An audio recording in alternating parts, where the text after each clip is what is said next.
So I was up at 5 a.m. again today. It's now 6:11 a.m. and 42 seconds.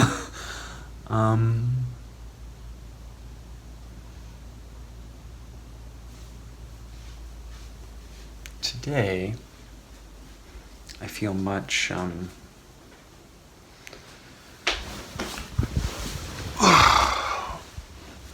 less directly agonized, The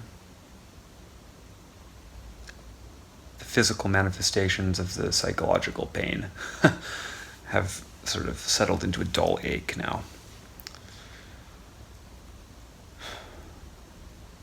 The other day,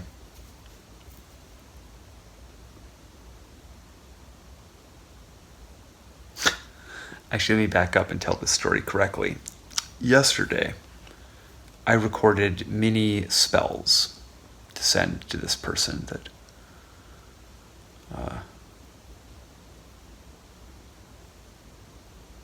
you know how to describe her now. But anyway, I recorded these things to send her because I needed to draw some kind of a line around the situation. It was left in this space where, I think she had an expectation maybe that we were going to keep hanging out just in this newly platonic context, That doesn't work for me personally. My feelings are too intense usually when they happen. I'm kind of an all or nothing dude about this stuff, unfortunately. Most people just don't interest me. It's the truth. I mean, people interest me. All human beings interest me. And I've never met one that I didn't find fascinating on some level. But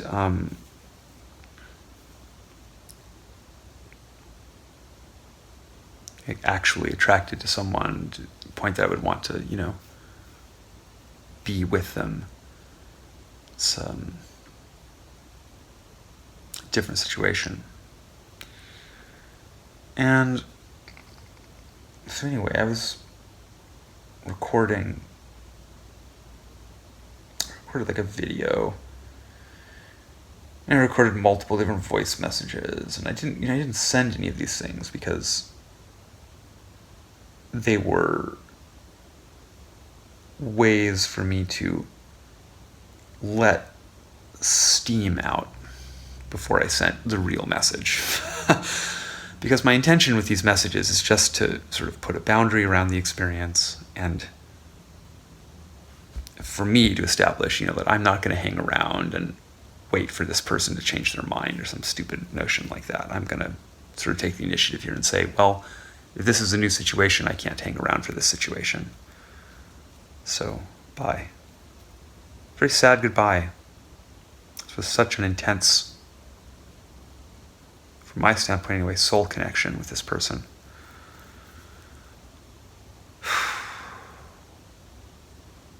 But so, that was proper setup to this story. I was sitting on a bench watching one of these messages that I didn't send. And the reason I didn't send this particular one was because I think it would have really hurt her, actually. And I realized that was part of my secret motivation for making the message. It was like, well, you've hurt me so much. Now you're going to have to see that suffering or something. So I'm going to send you this video where I need to be clear about what this video was. It was just me talking in a fairly calm way. It wasn't some meltdown video, but it was just a video in which I laid out very brutally the experience from my standpoint. And I kind of thought maybe she would need that or something, but it's not true. She doesn't need that, and so I didn't send it. In fact, she's just a suffering, struggling person dealing with her own heartbreak. So I need to heap any additional stress onto that, of course, because, I like her. I want her to be happy. So in the end, yesterday, I just sent a very short message that it was a voice message, it wasn't actually a voice message. It was like a voice memo or whatever that I sent her, but just a short thing just explaining, like, it was just a goodbye. Just a, potent but friendly goodbye. And that was the best decision. But in order to arrive at that decision, I had to go through these drafts. I couldn't have sent the 2-minute friendly kind of, well, hey, I'm really hurt and we can't hang out anymore, and it was nice while it lasted, and wish you the best kind of message. I had to go through the 20-minute versions where I was like, like unleashing all the pain a little bit. And so, by the way, I just want to recommend that as a practice. If you're in a very charged situation with someone and it requires that you do something, which is what the situation here. I had to say something.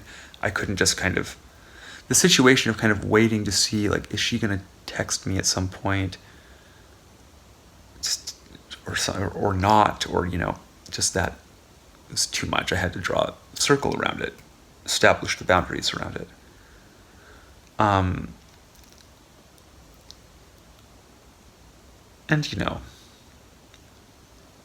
things like this can get messy. If you send a thing that is a little like it's not the end of the world, but I think it's better not to completely burn bridges if you can help it, So, I think that writing letters or recording videos or so on, or just rehearsing conversations even, verbally or mentally, it's just a good exercise. You can learn things about yourself that way. So I would say to people who are in sort of situations like this, if you feel like you have to get your thoughts out, do it, but maybe do it slightly with a buffer, and then go back and say, okay, is this something I really want to share? And what are my motivations for sharing these different pieces of information? And if the motivations seem good, maybe you should go ahead and send it. If the motivations seem a little muddled, maybe you should think about it more. And in my case yesterday, it was just all very muddled. So I had to go through many iterations to boil down to, like, okay, what do I actually need to do here? What's the best way to do it, etc. So, sitting on this bench, watching this video, and a homeless guy approached me. And this guy was really having a bad day. He was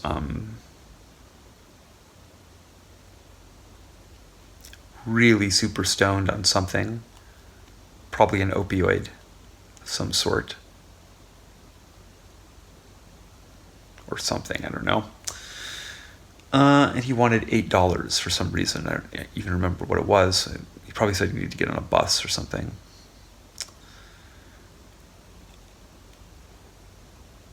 Now, when I was living in Seattle, so this is apparently like a very long, rambly story. I think I'm just awake and it's too early to talk to anybody or do anything, so I'm just talking to the camera. But when I was living in Seattle, I made a real point to interact with the homeless population there a little bit. And so it was there that I developed the habit of making eye contact with homeless people, which city culture kind of ambiently trains you not to do, which I find incredibly grotesque. I mean, I understand why people do it. It's too painful to see these people and actually think about their situation, but I just can't do that. I have to at least acknowledge these human beings, on some level, at least internally, even if I don't actually make eye contact or whatever. I can't do the full spectrum, like repress the fact that there are struggling people right in front of you thing that so many of my friends, even my very sensitive artist friends, have, just learned to do in these cities. And, when I was living in the LA area, I was just exactly like that. So, you develop this stuff maybe, but anyway, in Seattle, I went out of my way. I made sure to carry around like some dollars to, give out to homeless people basically every time I would go out. Because at that point I had money was tight and so on, but it wasn't so tight that like $1 here or there every other day, or maybe even like $5 every day or something. Things like that I didn't feel like I had to stress about that or think about every penny. And so because I was in that situation, it was fine. And, there were many nice things that happened. I remember one time just buying a woman some food. She didn't want money. She really just wanted something to eat. So we took her to a 7-Eleven, and you know how it is with people who are very desperate and suffering. When they meet someone with some generosity, they tend to escalate the requests, and so we got there, and it was like, first she just wanted a sandwich, now she wanted also a drink, and she wanted some other food, she wanted some other odds and ends. It ended up becoming a fairly expensive trip to the 7-Eleven, but it was fine, and I was happy to do it. And I remember that lady, and I really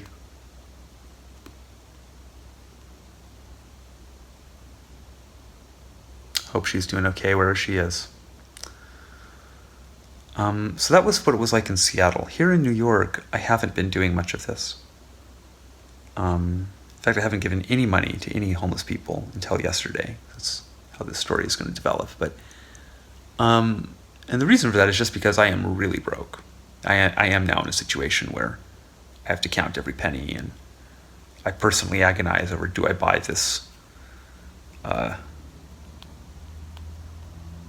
stupid little thing that I need? Do I buy an extra towel? Do I buy the nice towel, or do I buy the shitty IKEA towel that you can only use once and then you have to wash it because it's so thin that it just never dries?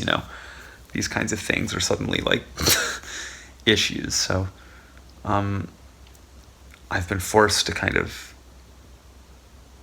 prioritize myself there. But yesterday I was so upset. I was sitting on this bench just, I'm in control of my emotions in the basic way that adults are in control of them, which is to say that I'm perfectly capable of bottling them up like anybody else. So I was sitting there in a public place. I don't know that I was visibly distraught. As far as anyone knew, I was probably just sitting there watching some stupid YouTube video. Actually, I was watching myself narrate this terrible thing I went through, and this is like probably the 100th time I'd watched it, and internally I'm just like weeping basically. And this guy walks up and it's like, I need $8. And I don't know, I was moved and wanted to give him some money, but I'm really broke. So I gave him $1. I said, well, and I explained it to him too. I was like, well, actually, first I was just like, it's like, yeah, I maybe got $1 for you. I gave him the $1. And this guy just immediately, upon receiving that $1, he didn't even say thank you. He's just like, where's the other $7, basically? And I just explained to him very calmly, like, sorry, man, I'm broke. I can't give you $8. I need that $8, That's like a day of food for me. And it really is true. I only have at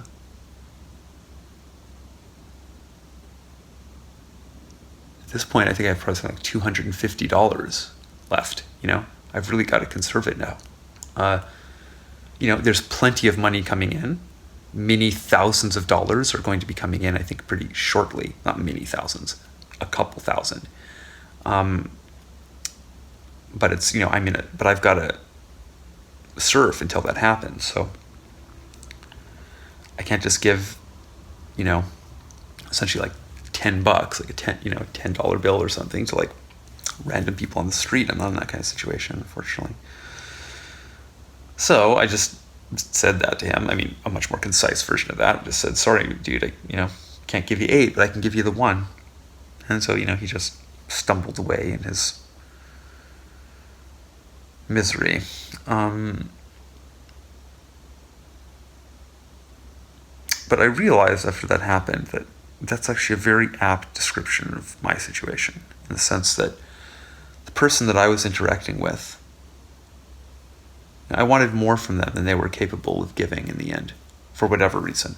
Maybe just because I'm just not their type in the end or something. I don't mean to sort of imply that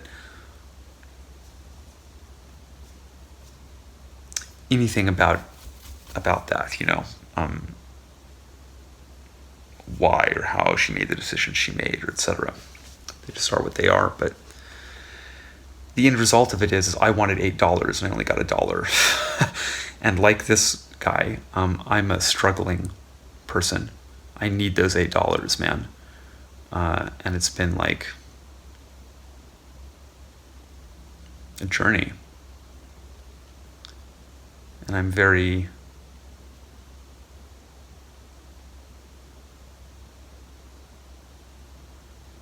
like a plant that needs some water now. And so I wanted to make sure that I behaved differently, that I was going to thank this person for the $1. Because it was still $1 after, I was about to say a whole lot of people refusing to give me $1, but that's not true. There's no shortage of people who would give me $1 in the metaphor space here, the sense of people that would hang out with me for a while and have intimate conversations with me and so on and so on. There's no shortage of people who would give me $8 in the sense of actually entering into like a committed relationship with me. Speaking personally about my situation, it's just, the problem for me is just that I find it difficult.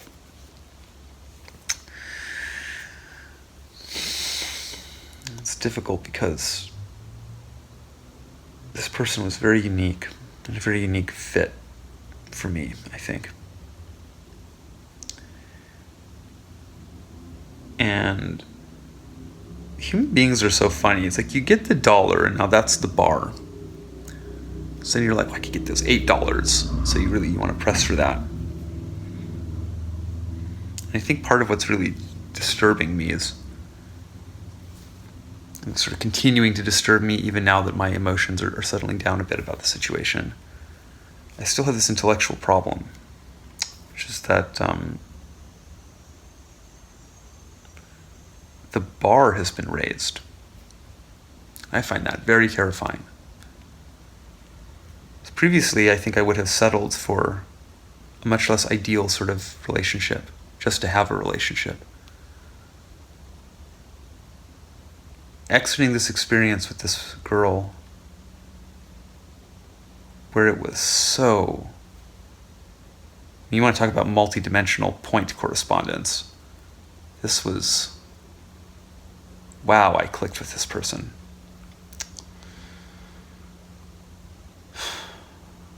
So now I know that's possible. I know that there are people in the world that I can get along with that well. I don't think I'm going to settle for less than that now. But that makes me very nervous, because that means I'm no longer in the situation of kind of thinking I can kind of go have some casual relationships or something. I guess it's just not really my style and just not in my nature. I'm looking for someone I can have a long-term relationship with. And my criteria for who's going to be an acceptable candidate for that has just gotten a lot more strict. Now that's good. That means, of course, that I'm taking myself a little more seriously. It does amount to saying, I deserve this. I deserve to be in a relationship with someone who is showing up to that relationship with the same level of presence and investment and openness that I bring. And someone with whom I have a real sympathy. Perhaps even a telepathic sort of sympathy. That's what I'm looking for now. And that's the bugaboo of this. I had a telepathic link with this person. She probably doesn't even know it. And that was one of the topics that I addressed in various versions of these things. I did not send to her because in the end I just thought it's none of my business. It's none of my business to explain to this person that she's a telepath and blah blah. It's just going to make me seem even sadder and crazier. And also I was like, well, what is my motivation for telling her this? Again, what is my motivation for, In the end, I think I realized that my motivations were quite silly. But it doesn't change the fact that this was real. This was a person who had read my mind very frequently in very impressive ways. And so, wow, I'm really in trouble now because I'm like, next girlfriend has to be able to read my mind.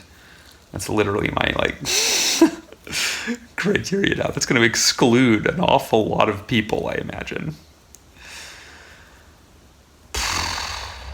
So I love myself enough, I guess, to... Well, there are multiple contradictory things here. Because I could also say, shouldn't I love myself enough to just say, staring down another year or two of loneliness, waiting for a perfect person, who then may or may not even reciprocate? Maybe that's not good, because that's going to be very painful. A couple of years. I do not like being alone. I've already been alone for a couple of years, waiting. And not waiting exactly, I've been actively trying to make things happen. It's just that, and there's no shortage of people that are interested in me, even right now. I've got multiple sort of situations I could explore and pursue. And I will, probably. And some of these people I'm interested in. But most of them I'm not. It's just how it goes, I guess. It's going to take a special individual. I guess I have to rely on synchronicity a little bit to deliver me into a situation where I meet such a person again. That was the case this time. Just a bunch of weird sync, and then this person appeared. And then a bunch of weird sync, and then they exited. So I'll keep my eyes open for a bunch of weird sync, I guess. There's something very fundamental about all this. I think fundamentally I just want to be seen. And I imagine that that's a very fundamental need, desire for most, perhaps all human beings.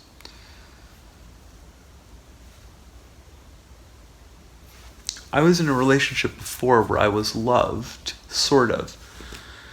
But it was a conditional kind of love because I couldn't be my whole self in that relationship. I had to contort into a shape that this person would accept as lovable. I guess I just can't do that anymore, even when I really love someone. Because I don't bring that kind of expectation to other people. Certainly not anymore. I want people to be their full selves for me. I want that individuality and intimacy of that. I want the whole package, inclusive of all the fears and anxieties, and those things don't turn me off. They humanize people, and it helps me relate to them. Because my life is very hard, in fact. It's not kind of outwardly hard, I'm living in kind of the heart of Western Empire still in many ways, which means things are very comfortable. But inside,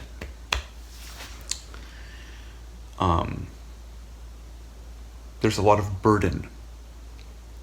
There's less kind of generalized suffering and chaotic things and so on going on in the garden.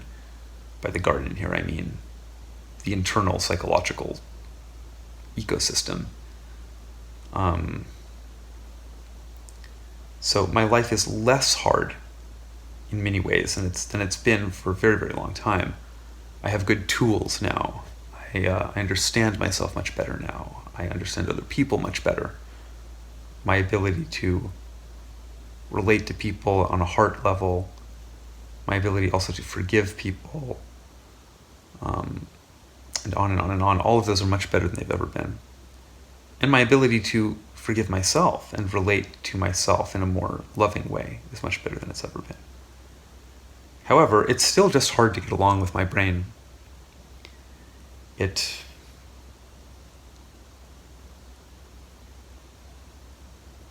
is a fucking ride a lot of the time. And I think the more isolated I am, the worse that gets as well. And again, in that space as well, I'm less isolated than I've been in a very long time. Multiple friends,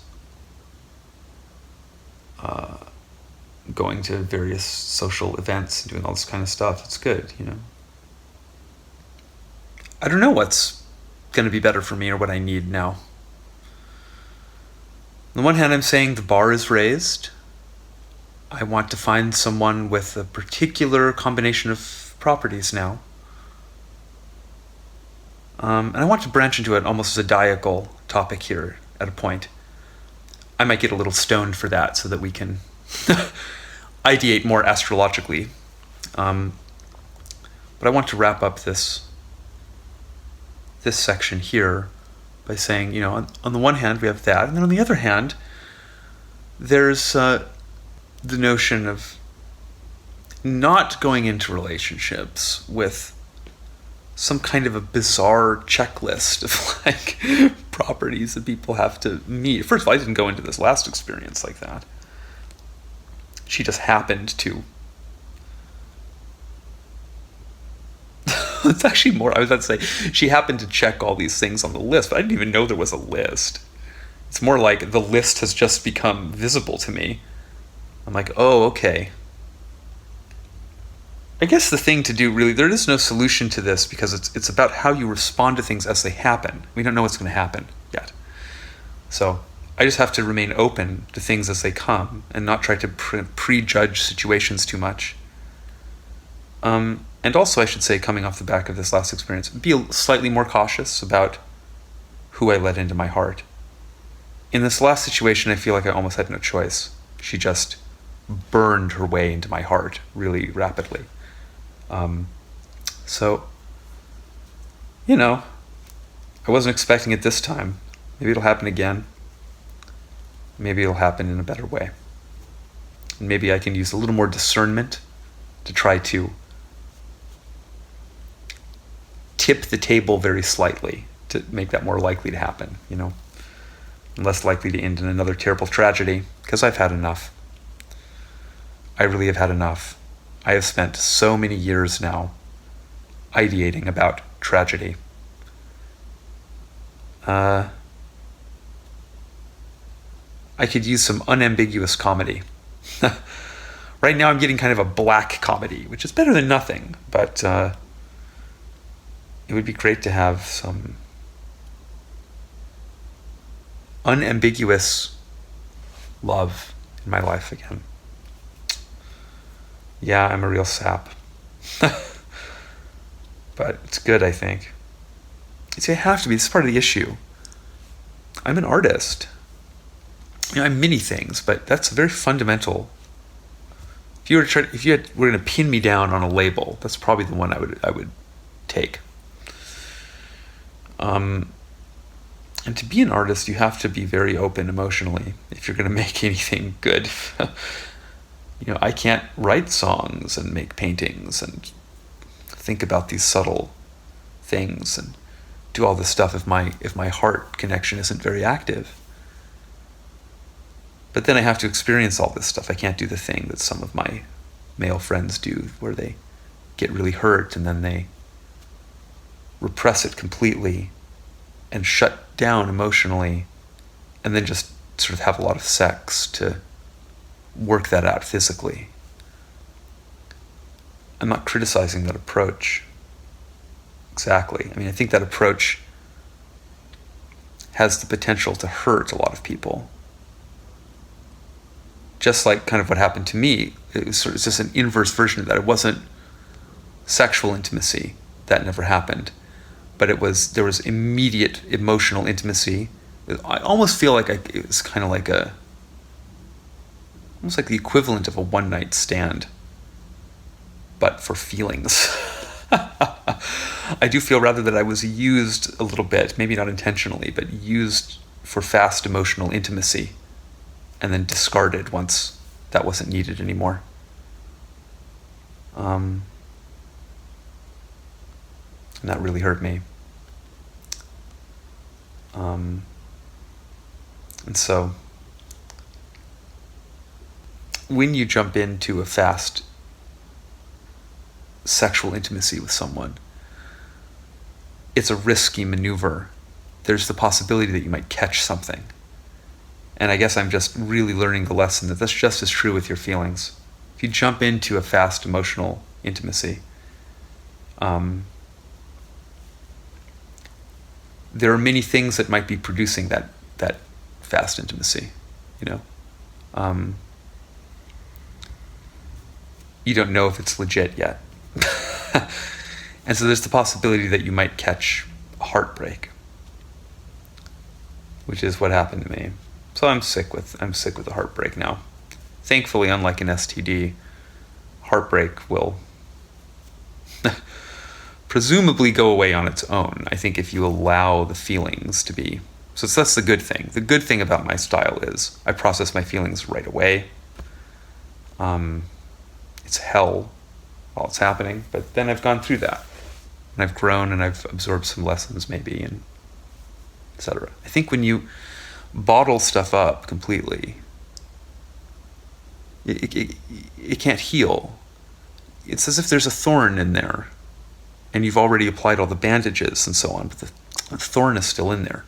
You didn't go through the pain of cutting into the flesh and extracting the element. I don't know how to speak. Extracting the source of the wound. And so eventually that means you're going to have to take off all those bandages. And you're going to have to cut back into flesh that has been trying to heal, but has been doing so on a rotten foundation. And now it's really going to be a thing. It's going to be very painful, and the blood is going to be black because it's been festering in there. And sorry to get like a terrible metaphor, but yeah. So different styles just have different consequences and different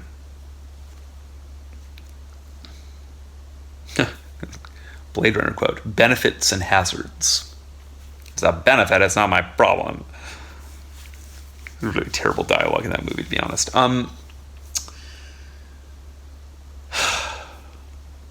Let's bridge into the zodiacal stuff now. Wow, does this really work? I just discovered that if you hold down on this thing, you can toggle the mic on and off, which means that I think I can narrate stuff that I do on my phone. That's really cool. Does it interleave audio, I wonder?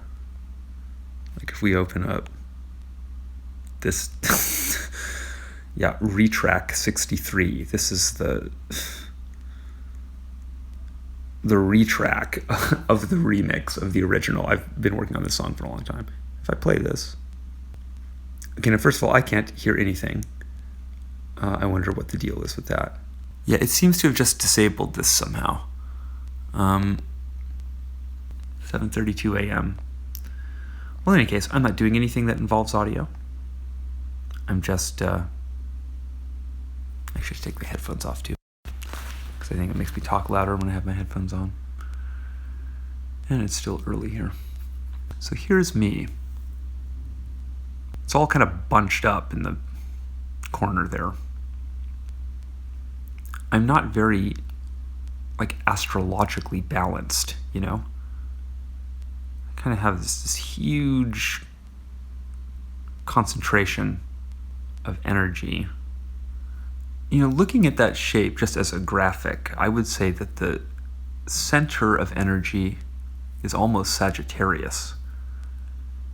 However, if I try to look at it more as a point cluster thing, the center of energy really does seem to be Scorpio.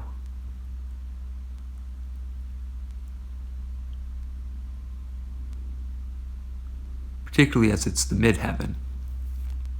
The ascendant is in Capricorn, and I never really understand that.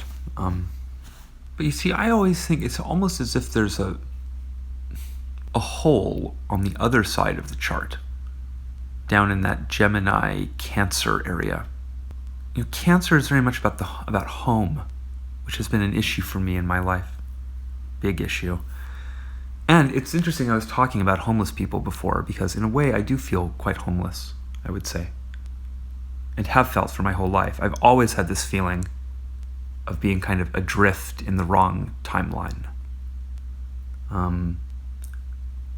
It's why I identify so much with these stories, I think, about people traveling backwards or forwards in time, or traveling to other dimensions.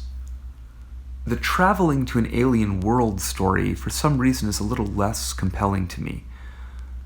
But the idea of kind of subtler ideas about that maybe like you are an alien, or you're living in an alien world that you were accidentally born into, or some more like Philip K. Dickian kind of notions like that, have always had a tremendous resonance for me.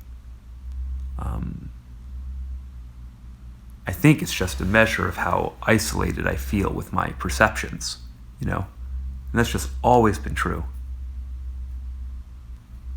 When I was really young, you know, this stuff was already ongoing. The whole mystery was already ongoing because I had these intense archetypal and apocalyptic recurring dream sequences. And I had out-of-body experiences. And I had lucid dreams and all these sorts of different things. Very strange childhood, and just bridged into a strange adolescence and then a strange adulthood. So I have never really found sort of my authentically strange community, I would say, prior to finding Sync People. It was always kind of, I would attract people into my life who were what culture would call strange, you know? Other artists and musicians, and these are all wonderful people, you know? I loved all these people. But there was always just a certain boundary that I knew we couldn't cross. Now, I don't know what to say about all this stuff, you know? It's these are confusing topics, really. Microphone is on. Excellent. Okay, well, I learned a little lesson about this process here. I need to occasionally interact with the screen, or it's going to stop recording. So I'm not sure where that got picked up there. I was about to bridge into a conversation about Jung very, very rapidly here. And, you know, Jung was a big astro head. This wasn't maybe known about him so much before, and unfortunately I forget the name of the book that was written about this. And I haven't read it even. But there's some excellent sort of astrological biography of Jung out there now, I think, or something that kind of approaches that anyway.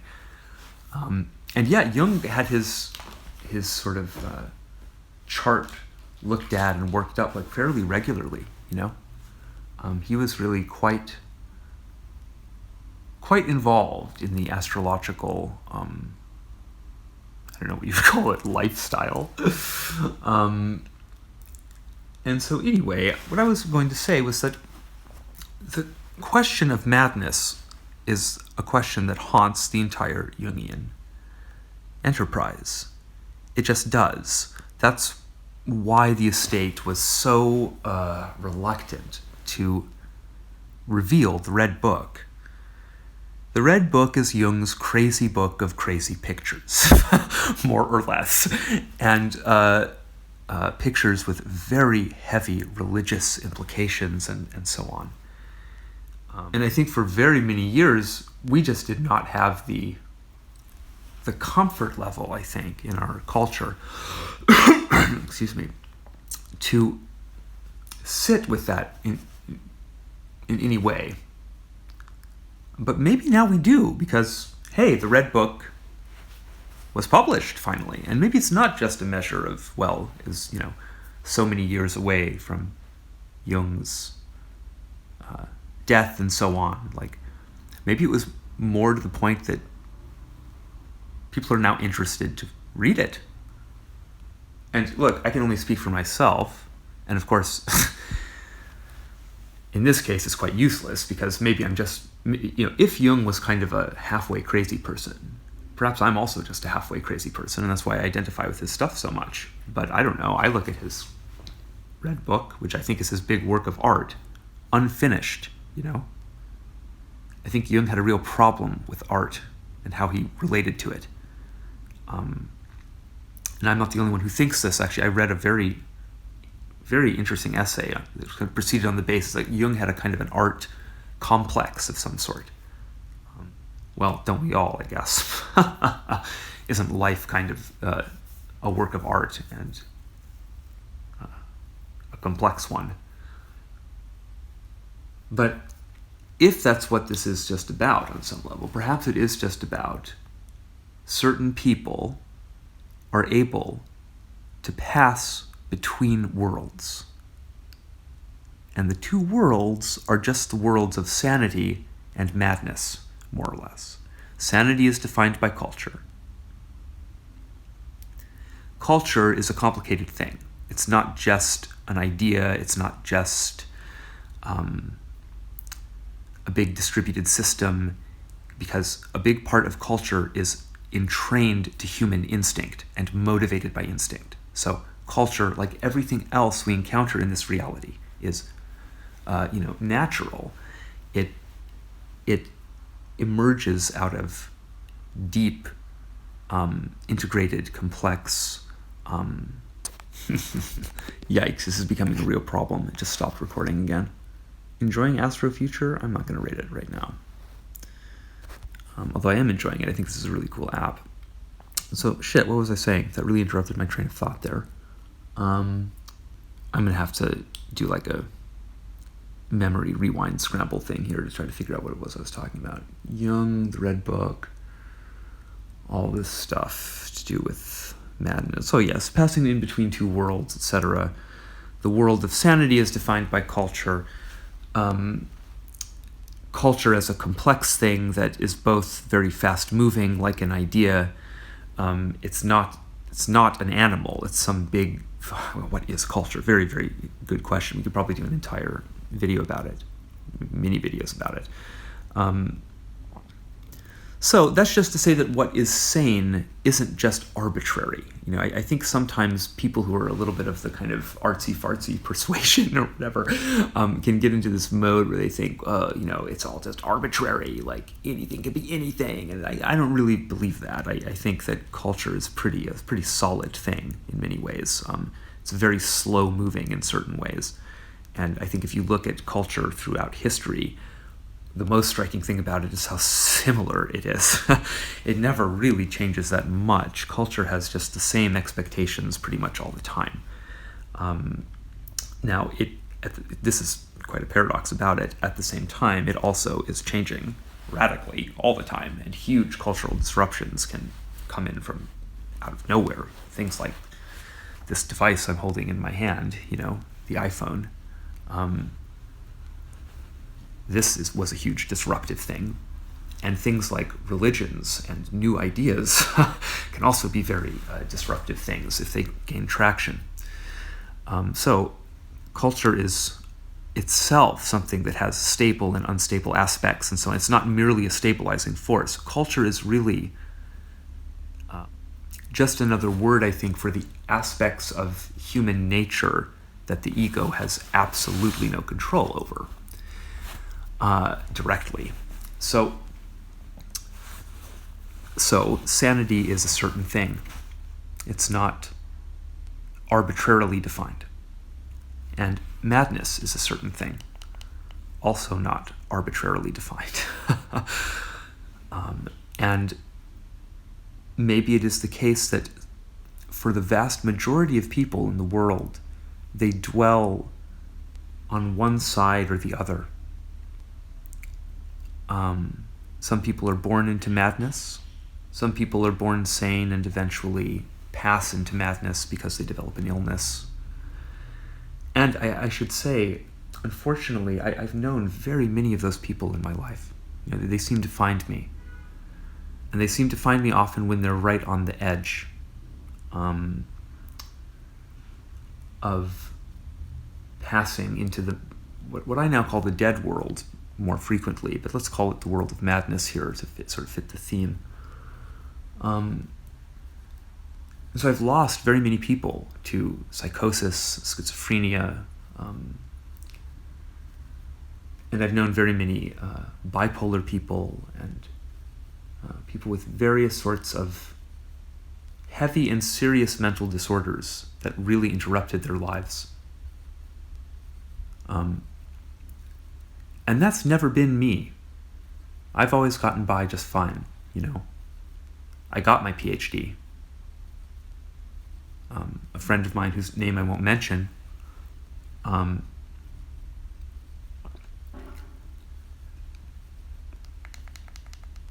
it's actually rather hard to talk about this one, but this guy had a really brilliant mind. I mean, wow. We were 19, and he already had the big insight that pop culture and mythology were the same thing. He saw that. He somehow managed to see that in Buffy the Vampire Slayer. And he relayed that to me, and it blew my mind even at the level at which I could understand that then, which wasn't very much, because it turns out that's a really deep insight. It's way deeper than most people could even imagine. I didn't know that till much later in my life. And he had already cracked it, I think. Now I understand. The reason he had cracked it is because he was already in deep connection with this world, with the other world, the one that exists in compensation to culture. And it's the world of myth, dream. What we call psychosis is simply people falling into that world and becoming trapped there. And so I've just seen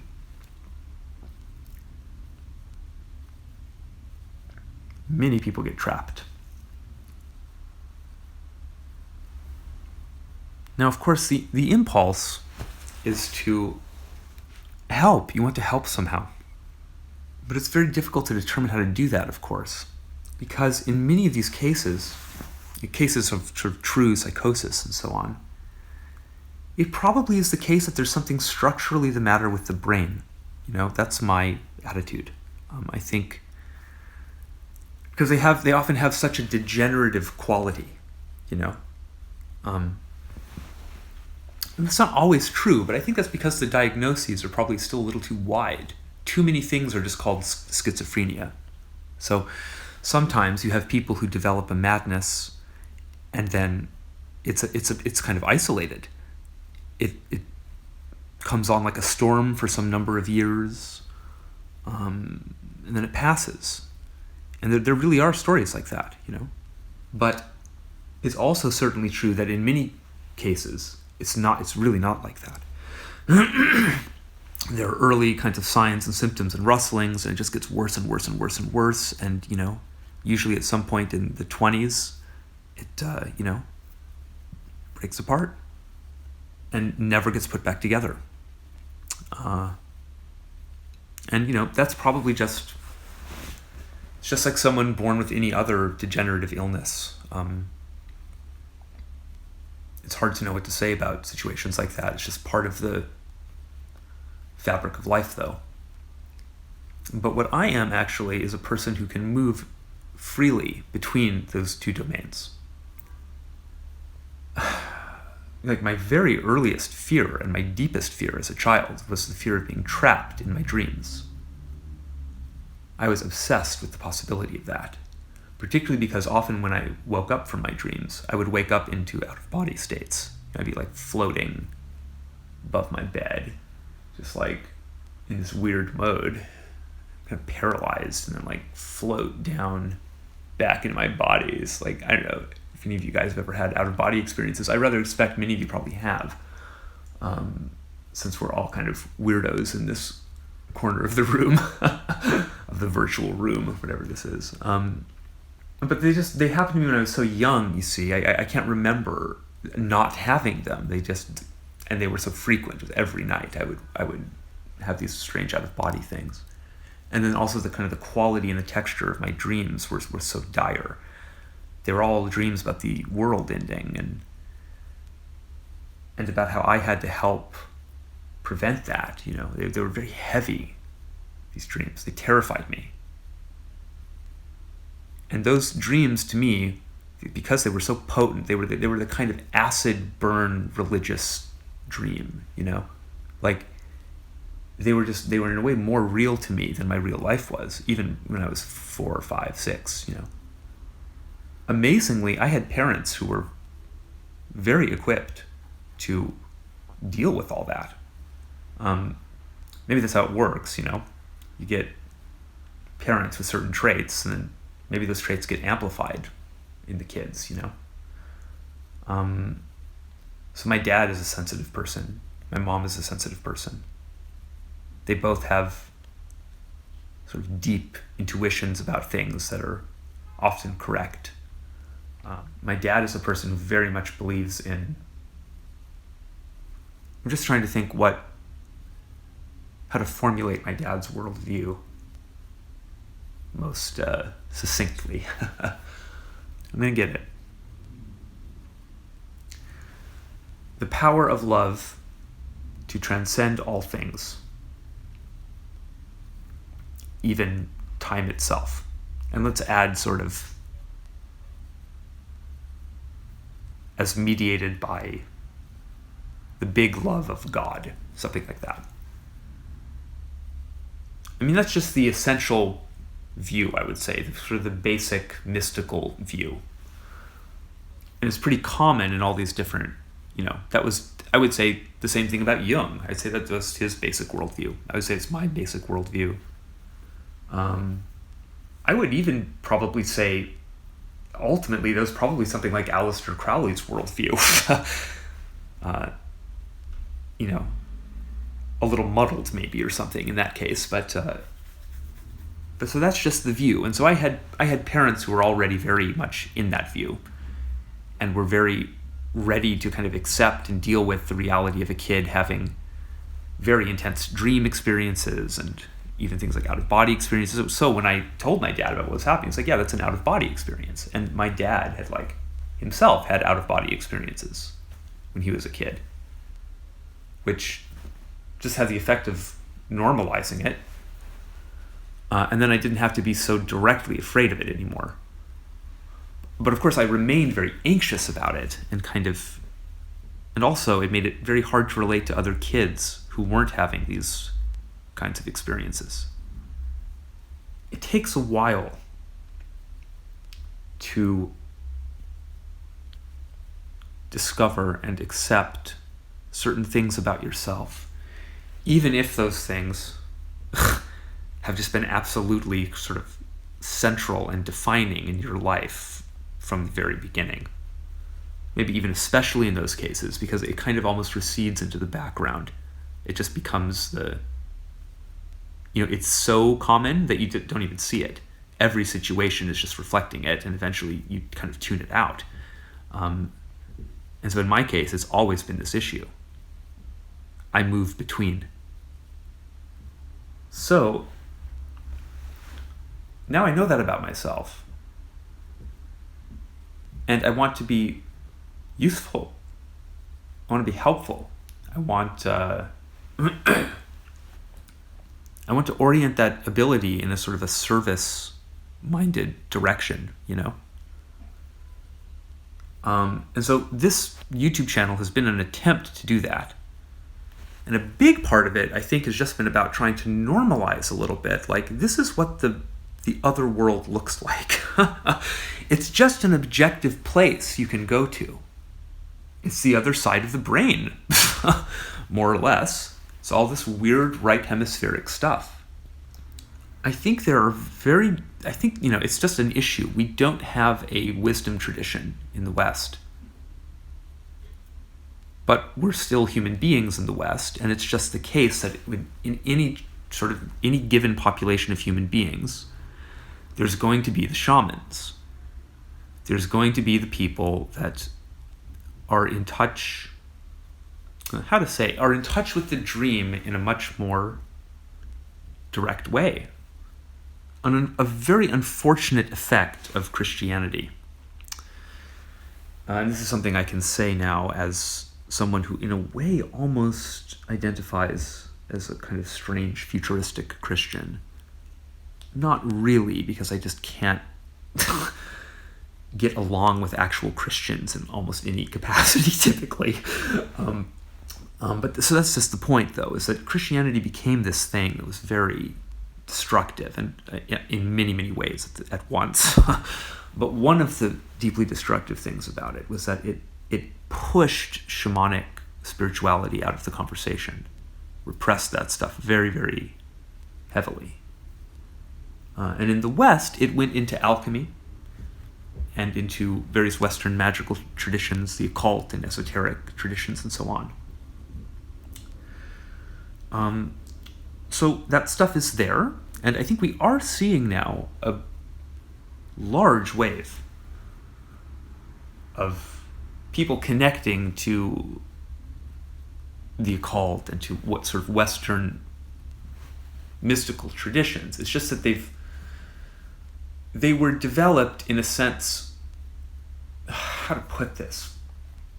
They were developed in an environment that was so hostile that I think they've developed a rather kind of trauma-infused attitude about the world. We have weird mystery traditions in the West. They're so obsessed with being secretive, and they're very protective and so on. And because of that, I often wonder how useful they're really going to be as we move into a future that is going to be defined, I think, by a much more direct and conscious recognition of the other side of reality. And so I think that really the strongest message I want to send is not to be afraid of it. Now that has a slightly double-edged quality to it, because on the one hand, you really should be afraid of it. It's a real world. And it's healthy to have a little bit of fear about the real world, eh? Bad things can happen in the real world. So that's just as true about the dream world. Just like the real world, the dead world contains objective, autonomous forces that you will have to encounter and reckon with. And all human beings do this every day. Our brains can't go for much longer than... I mean, how long do most people stay awake? These days I'm staying awake for 19 hours at a time, something like that. I'm not sleeping very much. But typically people sleep for at least 8 hours. So, and they need that time for a number of reasons, but one of the reasons is that the brain needs to do sort of house cleaning stuff, and it's going to do that by going into the other side for a while. And so, you know how dreams are. Like, in your dreams, you don't really, I mean, well, you can develop actually dream skills that would allow you to control the dream world. Amazingly, it is possible to hack into the sort of the experiential simulative part of the psyche and give it instructions and watch it sort of render stuff for you. You can do that in lucid dreams, for instance. You can get good enough with it that you can just conjure up an entire environment and just say, take me to this place, and boom, the dream will just conform to it.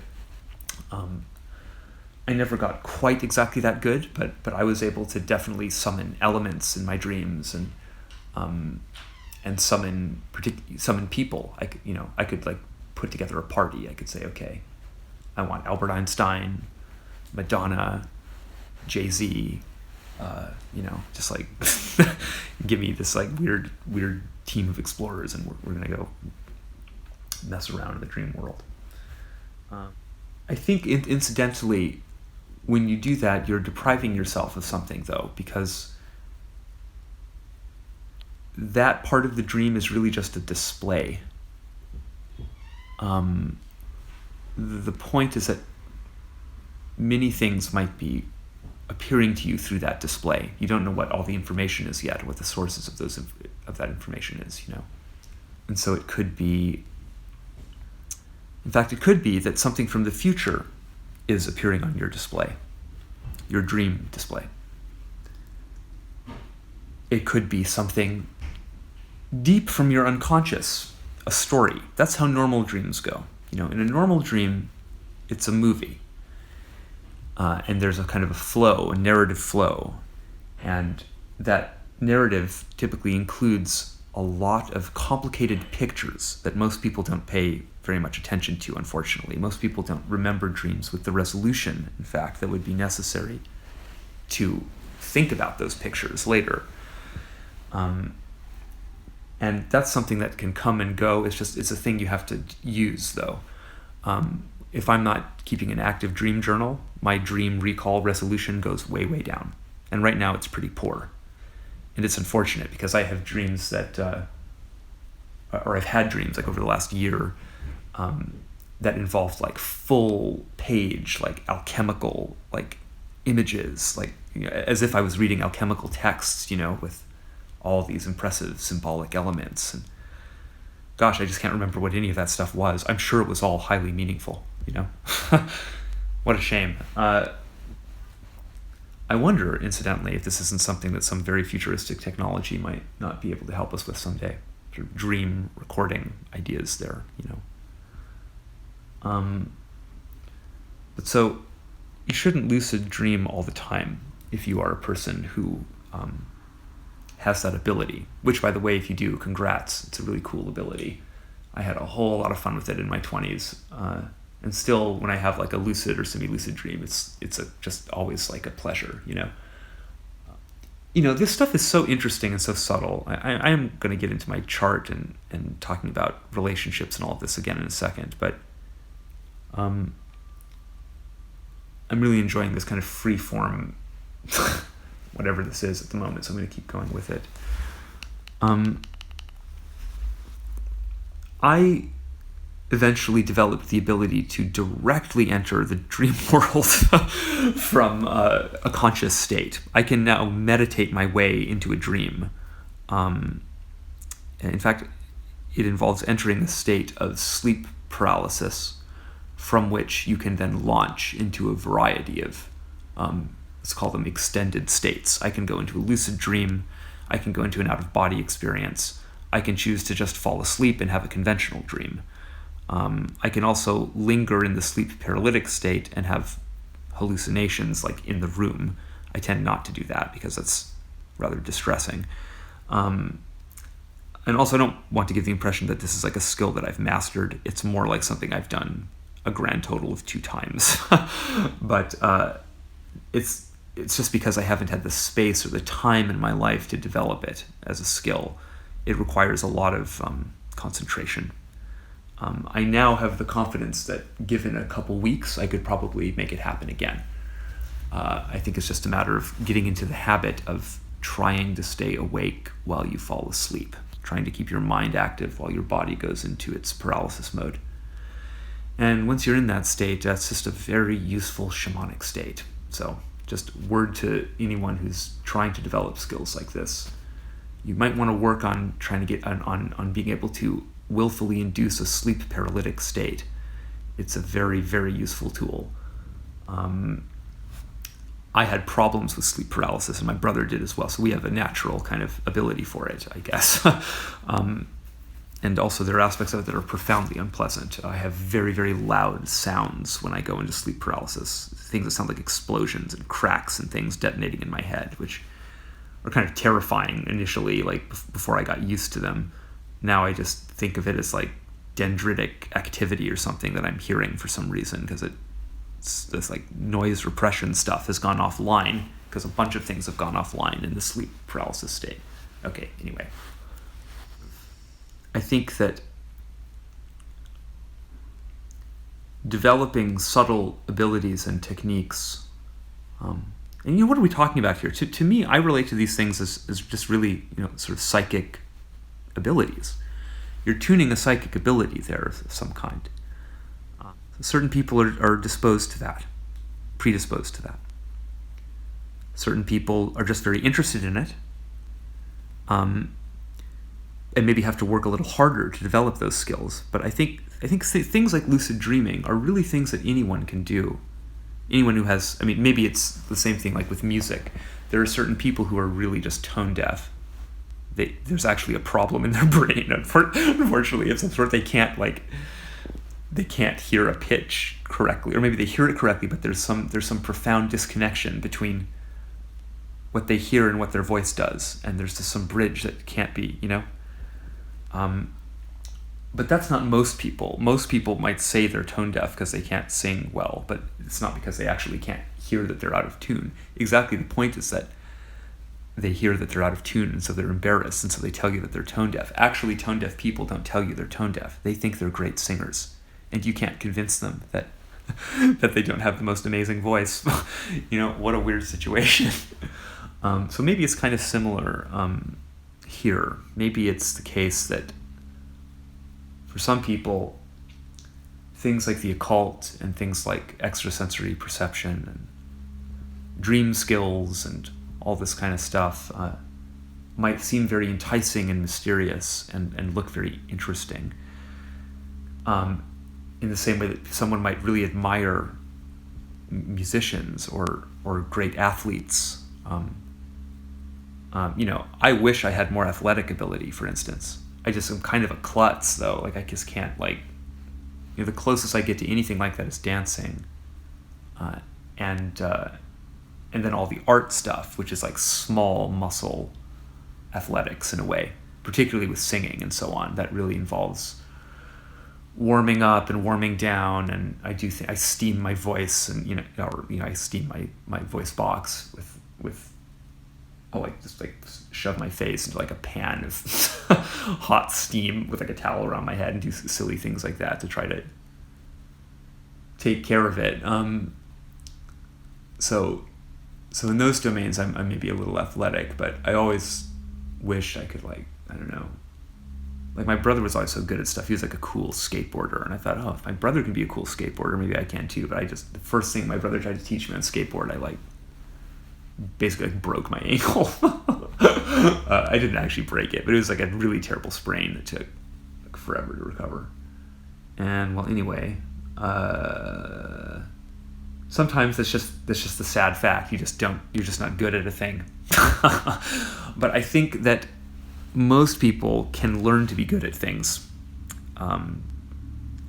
because it's just very often been the case that after talking with me about, say, lucid dreams, people will then have one. I've had friends where we've hung out, and I've been sort of turned them on to the idea a little bit, and often just implanting the suggestion is enough to make it happen. I'll just be like, I bet you're going to have a lucid dream tonight. I'll tell them the whole context. I'll set it up. I'll say, people, when they talk to me, they usually have a lucid dream. So I'm really pretty confident that you're going to have one. And you will not believe how often they have one.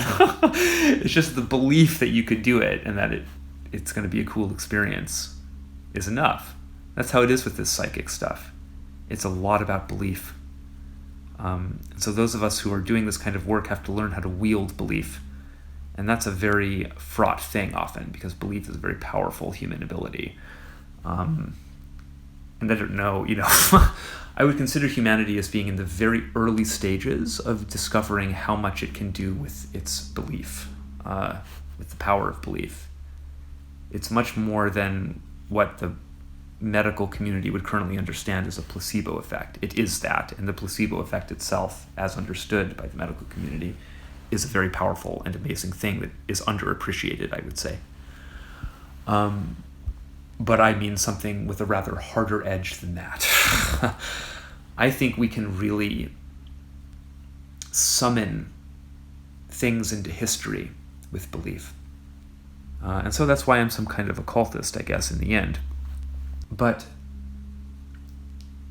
because we're in the early stages of it, it's like we have a very big gun and we don't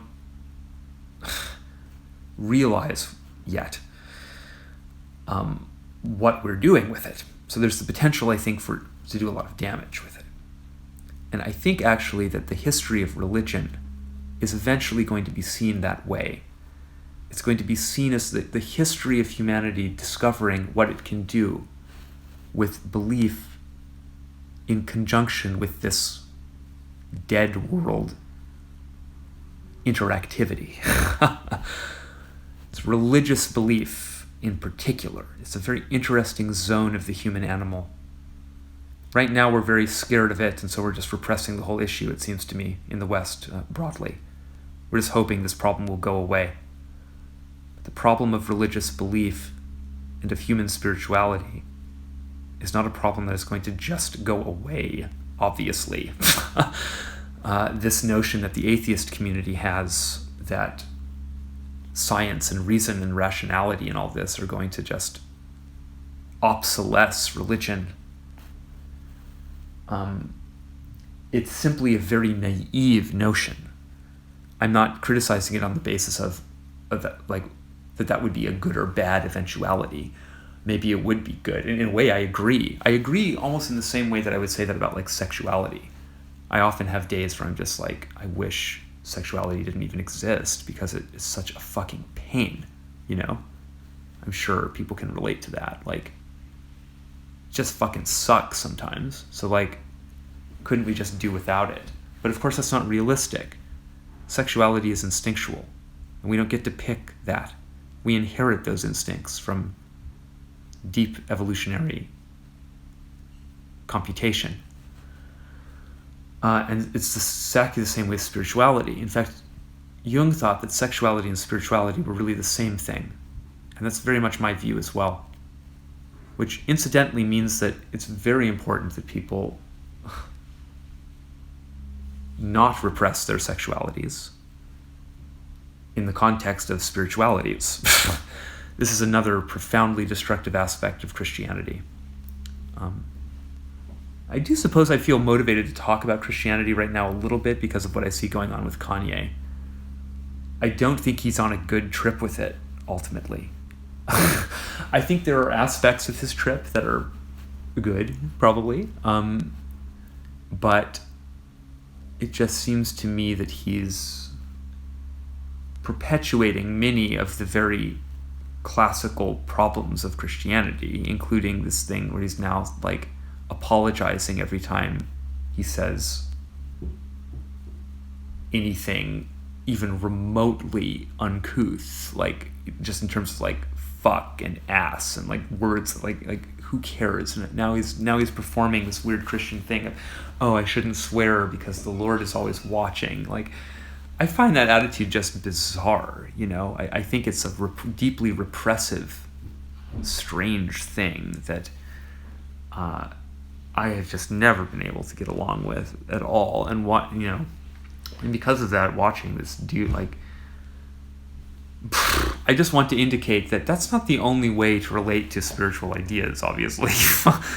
I don't think that Kanye has to stop rapping about porn stars because he's found God. I don't see why the two things are mutually exclusive, Maybe that's just me.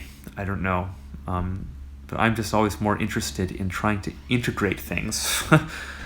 And just because things look like they're opposites doesn't mean that they aren't. Well, it's in fact rather to the point that precisely because they present as opposites, they're bound together for eternity.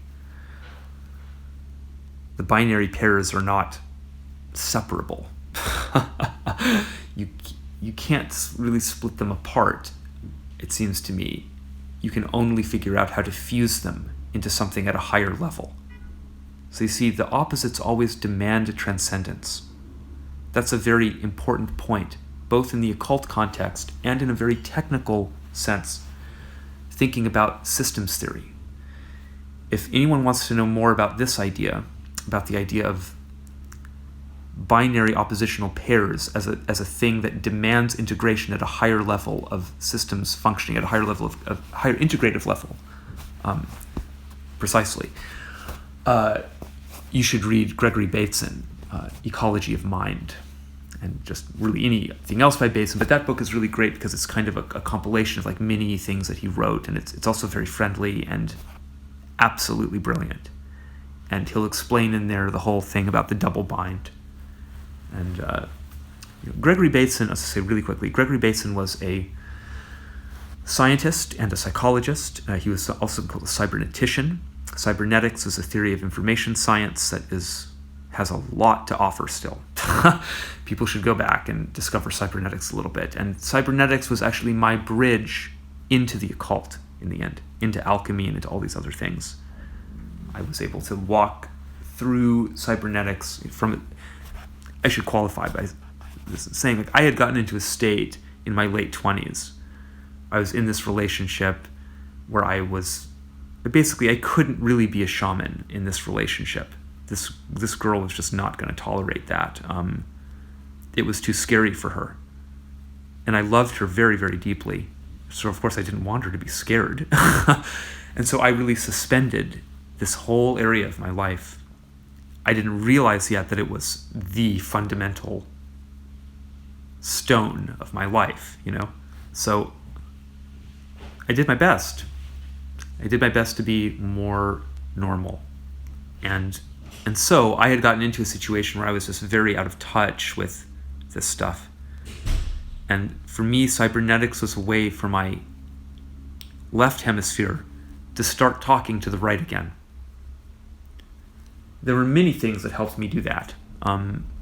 Making art again helped me do that. Connecting with art I loved again helped me do that. These old films and so on. Marijuana helped me do that. It helped me stimulate my imagination again. So many things were acting together at that point in my life to get me back on the right track, fundamentally. The one-track mind. That piece just keeps being so appropriate. It's almost like I made it or something. Almost. Emphasis on almost, because really, that's one of those pieces where that came from my unconscious. Most of it, anyway. And the thing about the unconscious is it is non-local. I have to just now say that very matter-of-factly. It just is. We're connected. So, backing up out of all that, there's my little go check out cybernetics, blah, blah, blah, blah, blah. Back to this now. I think I might be losing a thread there or something maybe, but let's jump into the actual chart now. This is my natal chart. And I should say I am an astrology novice. I don't really understand this chart. I'm just beginning to kind of get into this particular way of thinking. So, I was born on October 22nd, 1984 at, I believe it was 2:30 p.m. Some things about this birthday. It's the same birthday as Christopher Lloyd, which makes me happy. It's a birthday that appears in a rather strange location in Donnie Darko. Appears on a calendar circled as if something significant, or maybe it's a bunch of days x'd out and it ends on the 22nd or something like that. Now, I often wonder if that isn't a little reference to Christopher Lloyd, because there are many strange references in Donnie Darko that point Back to the Future, some of which are obviously quite intentional, other ones you have to wonder. But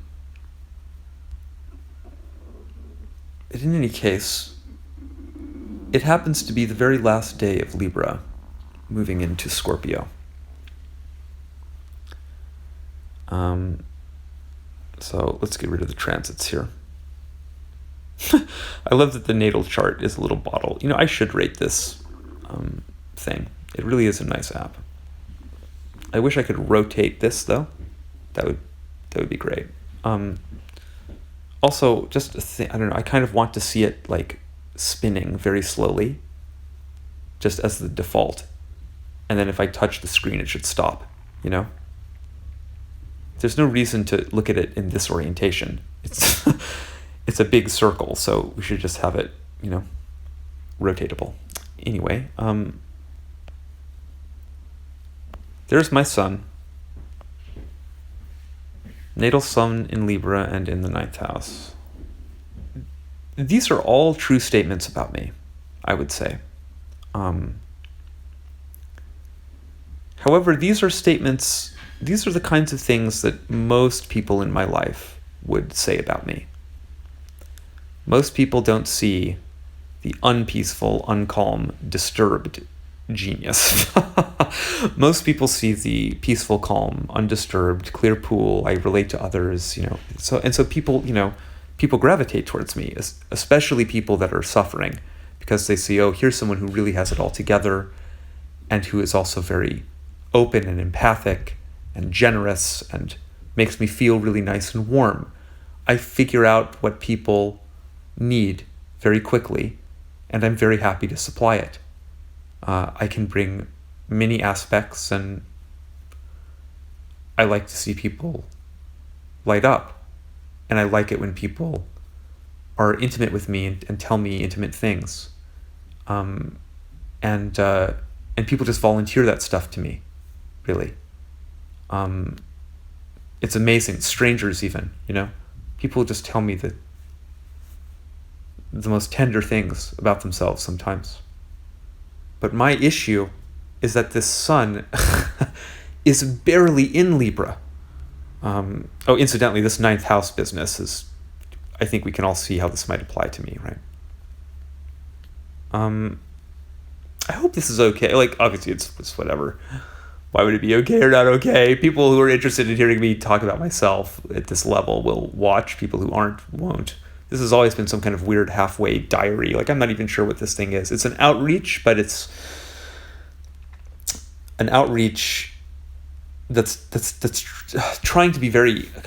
Part of what I want to do is I just want to kind of resonate the fact that we exist, eh? Some of us really do exist, and we found a way to... We're making it work. We're moving in between the dead world and the living world, and doing our shamanic things, and it's not a problem. I mean, it's a problem in the way that life is a problem. It has ups and downs, and it can get so intense sometimes, and it can, but that's just the same as with the outer life. I just went through that, with this big relationship situation and all this. Anyway, it was big for me. It was probably less big for this person, but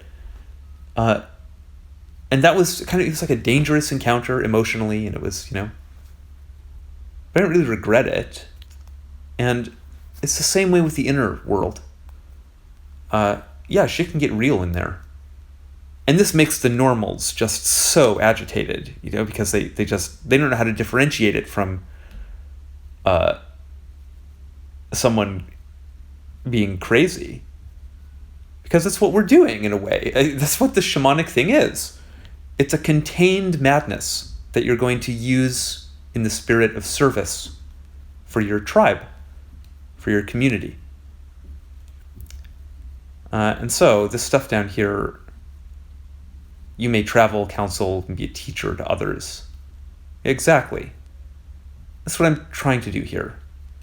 And part of that, I think, is just about being open so that other people who might be destined to be travelers and counselors and teachers and so on of this particular sort, of this ninth house sort, and maybe eighth house sort, which would be the sex and the death one.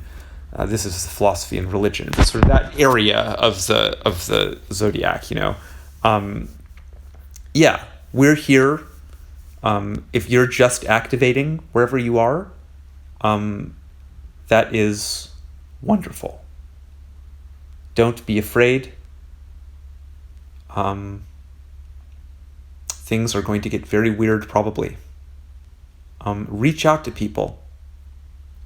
And if you must, reach out to random people on the internet. I did a lot of that. And some very generous people came to my assistance. I'm not currently in a place where I can help people individually over email or direct message or things like that, really. I'm trying to help my friends who are like my active friendships, both in the sync world and in my actual world here in my physical life. And I have my plate full with that and my own heartbreak, unfortunately. But I can help by doing this, which is really just has become a part of my job in the world, I think, is to make these kinds of videos that just normalize this kind of ideation, because it is normal. So just know that, you're actually normal. You're a normal shaman. For us, this is just how it is. However, I also want to say, it may be that you're not activating. It may be that you're going to go rather the way of my friend, and that you might get trapped. So this is a very difficult message. You see, on the one hand, I want to send a message to the shamans out there and say, don't be afraid. Walk into the dream a little bit. Lean in a little bit. It will embrace you. And you probably have the skills you need already, or this wouldn't be happening, And if you're a shaman, that's going to be true. But if you're not a shaman, that's going to be very bad advice for you, maybe.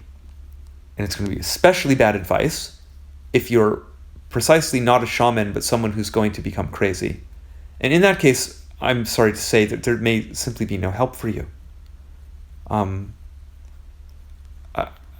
very sorry, really. But that is a possibility with this. So, because that's a possibility, the overall message always has to be one of caution with work like this. So that's why I say lean in a little bit. Test it a little bit. If you find that... So I'll just cut right to the chase with something like this. We don't talk about this stuff enough. If you wake up one day and you find yourself haunted by a number, let's say. And look, I'll tell you, I know exactly how this goes. You're going to wake up and you're going to look at your alarm clock. And it's going to be there. It's going to be right there shining back at you. 8:37. I'm just grabbing the time up there at the top of my phone. I like that. It's like 137, but with an infinity on it. It also is almost like a 237 if we were to rotate that 8. We'd have like 2 circles, which could metaphorically designate a 2. Anyway, you're going to see that number on your clock, and then you're going to walk into the room. You're going to walk out of your bedroom into the living room, let's say. And you're going to turn on the TV, and it's going to be on a news story. And the news story is going to say something like, 837 shipments were lost at sea. And then you're gonna have a really, really strange feeling about that, I'm afraid to say. And then you're probably going to try to forget about it, but then you're going to go outside and you're going to see a bunch of license plates that are going to say 837, and you're going to see, it's going to become bad. And at that point, you're going to flash to a lot of depictions of mental illness that you've seen in your culture that tell you that if you start thinking you're seeing patterns in numbers arbitrarily like that, apparently arbitrarily, let's say, that it must mean that you're going crazy. And that's just a very, very unfortunate situation. There are a lot of very irresponsible artists in the world that perpetuate that notion. There are ways to depict that aspect of, let's say it's an aspect of a psychosis. It's actually a kind of a neutral aspect. It's just a way of thinking that you can access. But that way of thinking could be part of a psychotic ideation. The psychotic ideation is when you make bad literal connections on the basis of noticing patterns like that. And I'm someone who really moves between, so I know what it means to experience the psychotic interconnection as well. I probably had some of that in this last interaction with this person. I just formed very strange beliefs about her. Now, because I'm what I am, I know how to hold space for those things. I don't immediately believe them, even though I believe them. This is hard to say. I believe them in a psychotic way, but I just know how to draw a circle around that and say, well, there's some more psychotic beliefs. Add them to the pile. I'll sort them out later once I have more clarity and perspective. That's something that if you are a developing shaman, you're just really going to have to learn how to do. Drawing those circles is terribly important, both for yourself and, of course, for the people you're interacting with. With that said, you're going to make mistakes, and you're going to offload some of this stuff onto other people as you learn to accept what you are. And you shouldn't feel too badly about that, I would say. Because of this situation, i.e. the situation of kind of culture really not knowing how to help you at all. So it's probably the case that culture has been abusing you for quite a long time in this regard, and has been making you think that you're insane and all of this. Insane in the way that it frames it, which is this very binary, simplistic way that just probably isn't going to work for you if you're anything like me. So anyway, that's me trying to give some advice to people that may be activating out there, that may be coming to me for help. I can't offer you direct help at the moment. I have my own problems, but I can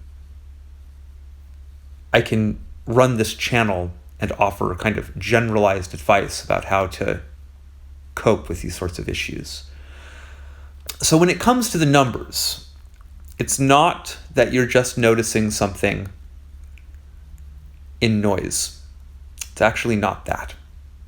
That may be happening, and you'll find as you experiment maybe with the synchronicity thing that you can kind of notice numbers more or less depending on just how much libido you're giving them. Just pick one.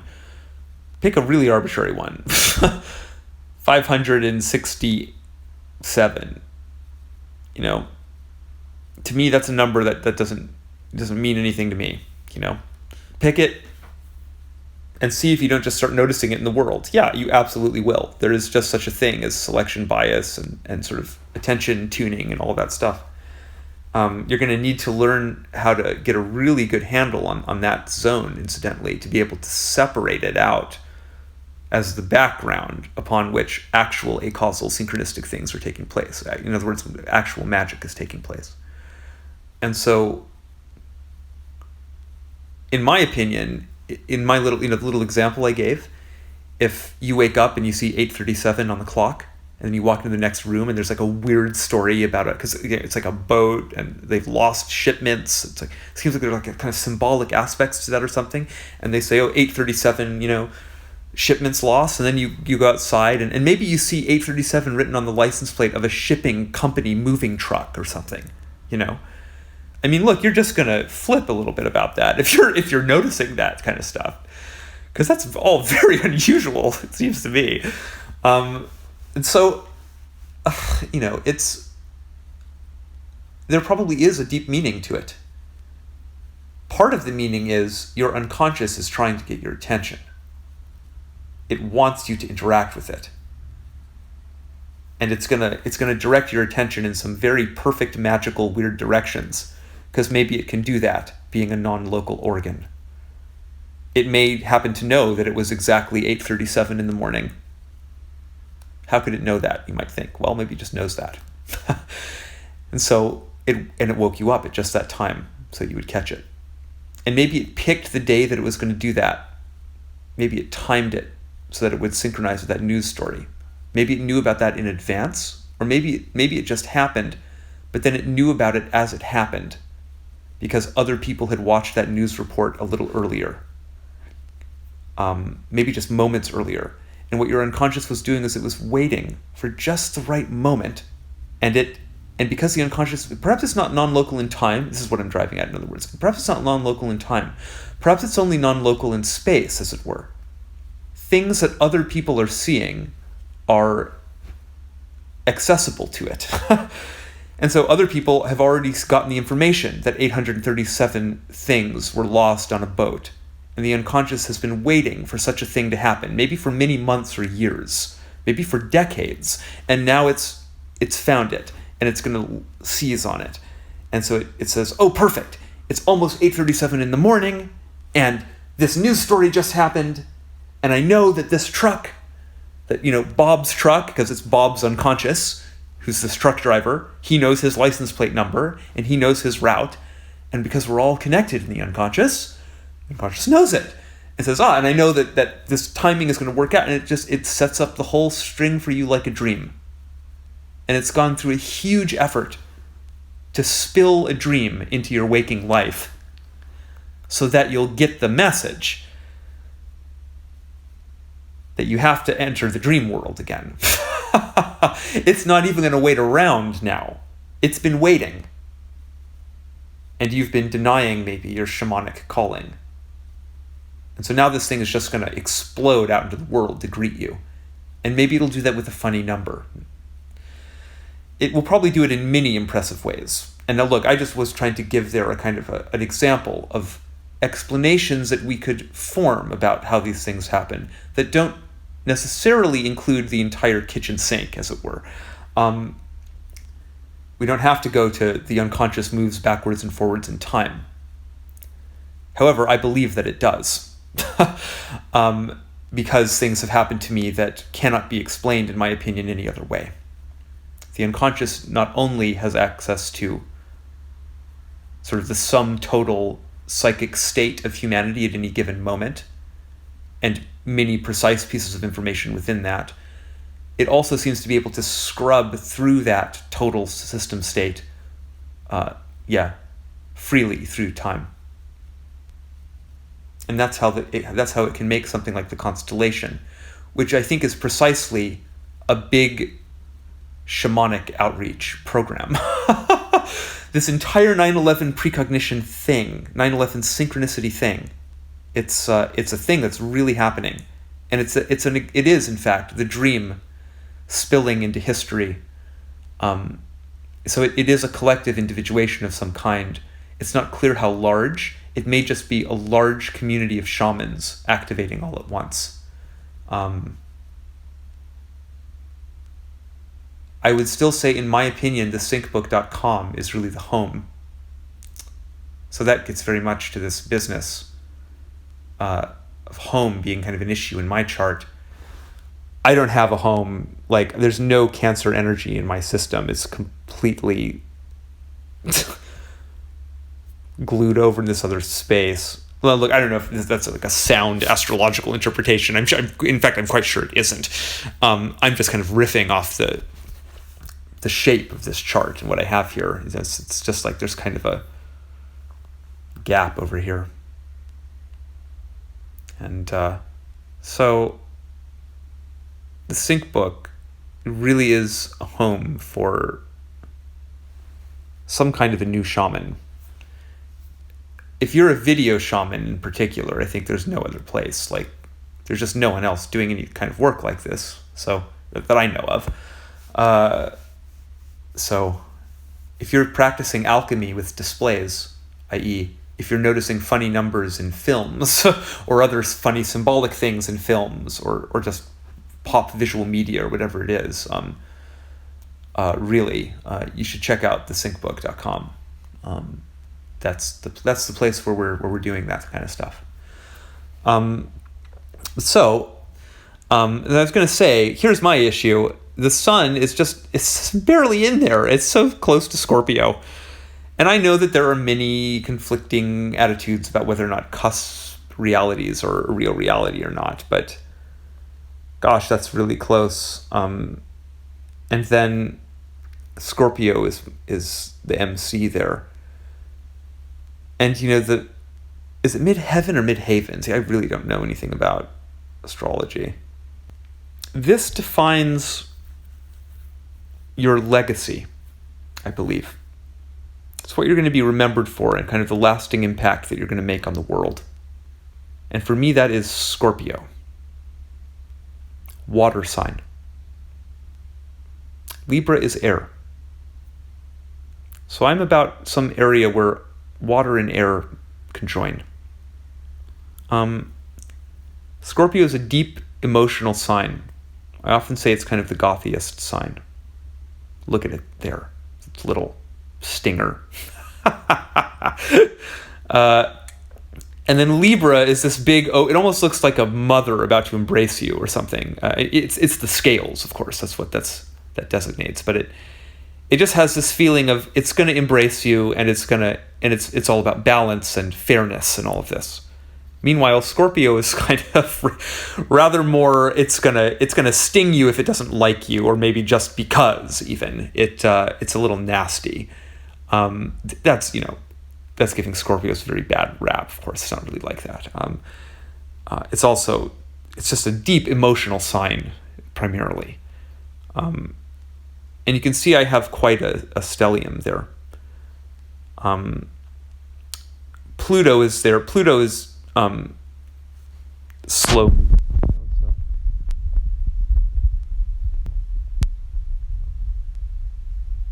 Things yet, but that seems significant to me. And then Saturn in Scorpio as well. And then my sun is just kind of touching Scorpio. So, and then of course the mid is. God, I really wish I knew how to say this word. I'm gonna keep saying midheaven because I think that's correct. Is also there. So I just feel that I'm extremely kind of Scorpio loaded. And actually, I'm kind of coming to the realization that even though my moon is in Libra, so that ought to be kind of doubled up Libra energy, I'm increasingly feeling in my life just way more identified with this scorpionic half. Now, maybe that's just because I was repressing it for so long in this last my 13-year relationship, that I'm just in a period of reconnecting with this side of myself, and so I'm very infatuated with it, perhaps. But I don't think so. I wonder if my time of birth isn't even perhaps slightly inaccurate. Maybe my sun is actually in Scorpio. And then my moon is in Libra. In so many ways, though, I am such a conventional Libra. So I think this is actually perhaps accurate. And anyway, because my whole life seems to be about these liminal spaces, it's just quite appropriate that the sun would be kind of just perfectly touching a transition like that, and then in conjunction with Mercury in Scorpio. Mercury in sextile with Mars. Interesting, too. Okay, look at this. Mercury. There we go. What does this say? You communicate with consummate skill, and it is stimulating just being with you. Your high degree of mental concentration. Excellent student. I excel in speaking and writing.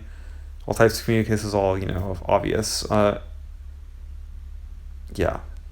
I also have quite a bit going on in Sagittarius. And it's so amazing how people can form into these types. I've really gotten an instruction in that, in this experience. This is a very accurate psychological model somehow, and people really do kind of fall into these sections of it. How bizarre. Anyway, my ex was a very conventional Sagittarius in many ways. She was also a bit of an unusual Sagittarius. But I really got quite an understanding of Sagittarius energy with her. It's a fire sign. And she was someone who needed a lot of external life adventure, travel, and things like this. And so I have, Venus is there for me. So, that was a very appropriate relationship for me, probably. That's why it worked so well when it worked. But you see, Sagittarius and Scorpio are they're not so compatible, which is why I had to pretend that there was no scorpionic activity going on so much of the time. My ex got along really well with the Libra parts, so anyway, natal Uranus in Sagittarius. I may startle others with my direct conversations. Yeah. Interesting. I may have a reputation for being different. Unconventional approach to work. Yeah. Let's just see here. Natal Neptune. Idealism. Gregarious and sports-minded. I am, in a way, sports-minded. I approach my mind like an athlete. New philosophies, long novels. Yeah.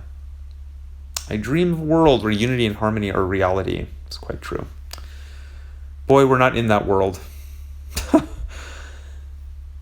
What a shame. Natal Jupiter in Capricorn. Okay, I'm not going to just sort of jump around the chart here. I avoid looking at this Capricorn. Mars in conjunction with Jupiter. Driven, yes, this sort of practical, career-minded, move through the steps kind of energy. It's true. I rely on this quite a bit, actually. I think this helped me get through my PhD.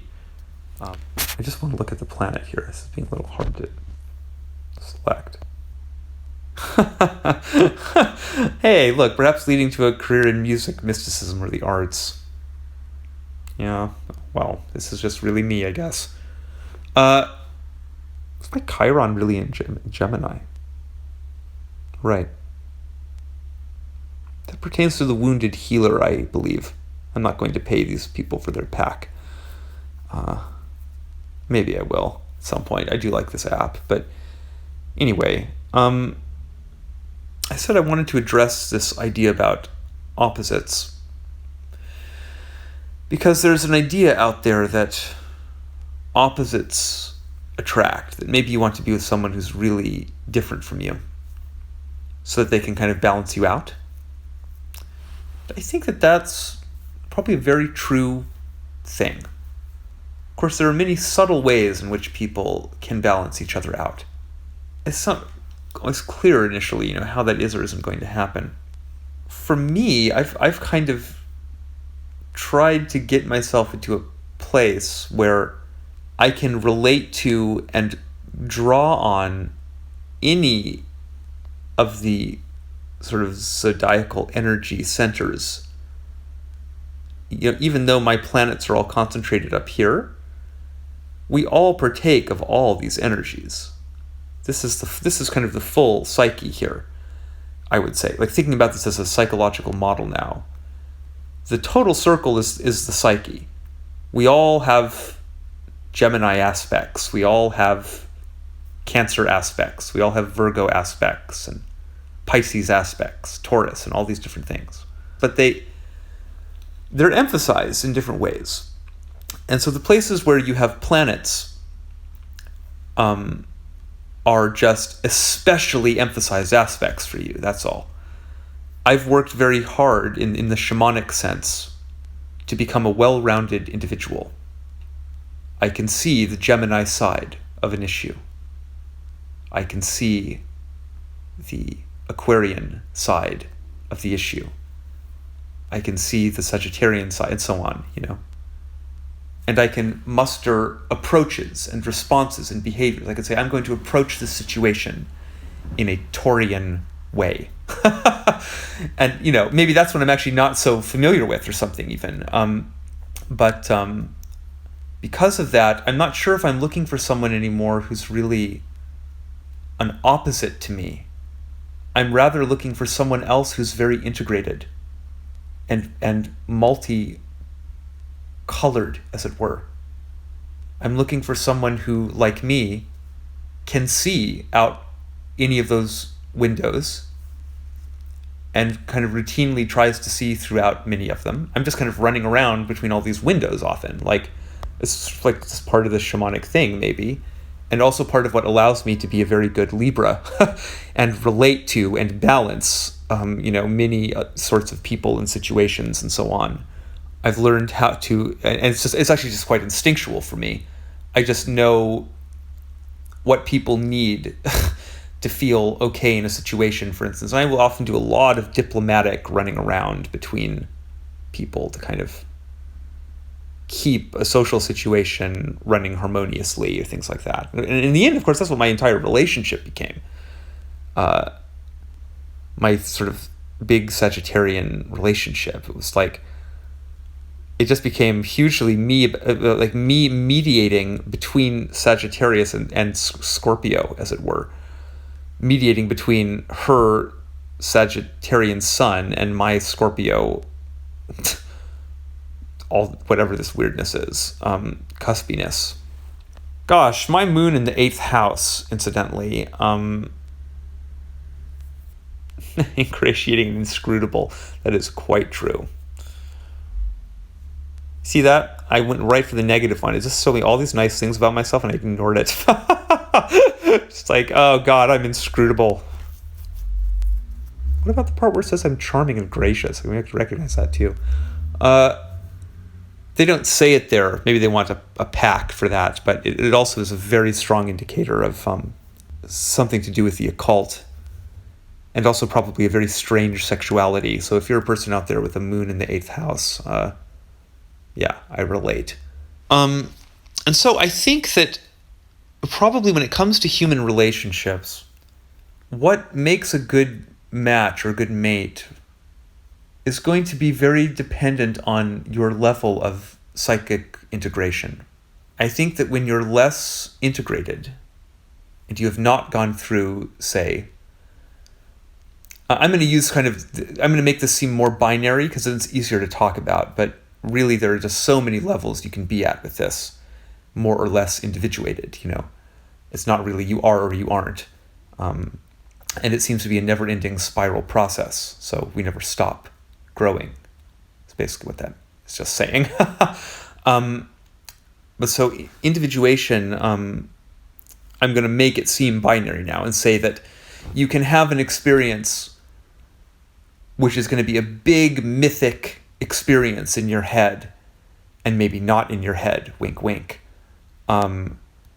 that, or not entirely in, porously not, as sort of maybe in also other people's heads and so on, and maybe in God's head, ultimately, not to get too weird too quickly, but you can have these sorts of experiences and then they will change you and you will emerge from them with a very deep realization probably about the fundamental sameness of all human beings. This relates to having kind of a Christ experience. You'll see God in everyone and understand that people partake of this huge thing that we call the psyche and that we're visualizing here at the moment with this astrological graph. This astrological graph is visualizing multiple things at once. It's actually visualizing the psyche as it conjoins to synchronistic happenings in the cosmos. So this is a very particular, odd model, magical model of the psyche. But it is still, I would say, fundamentally a model of the psyche. I say the psyche in conjunction with the cosmos, not of the cosmos in conjunction with the psyche. It is that, but it probably is less good at being that, would be my guess. I don't think this resembles anything like the actual cosmos, really. It's some like weird thing that sort of loosely it just tracks orbits and cycles. It resembles nature in a very interesting way, but it's not astronomy, right? This is something else. So anyway, once you have had that kind of experience and have absorbed, say, because I know now that there are deep expanses within me. It kind of amounts to really coming to understand the expression, anyone is capable of anything, given the right situation. I really believe that. We have the total package available. It's interesting the way we're built. It is a kind of memory. It's just like, here are patterns of behavior, approaches to this thing called life. And we represent those patterns, those approaches, by these symbols here. Those are all ways of relating and interacting with the world, in one sense. And then we just kind of notice that people have default ways that just tend to kind of line up in these different ways. And that's kind of no surprise either. These must just be effective strategies. These all have their different places. And certain people are going to gravitate more towards certain strategies. Maybe it's just the way psychology works somehow. We are configured according to some little RPG slider game when we're born, perhaps. And we're going to get these aspects in different mixes. These things, because they're generally useful, we have general access to them. You might be in a situation where you really need to approach something like a Virgo would approach it.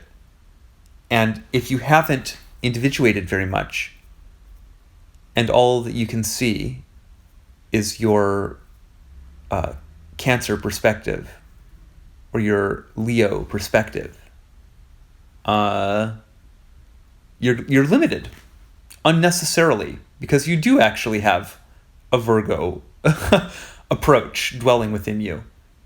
You just haven't learned to be comfortable accessing it or something. I'm pretty sure that's true.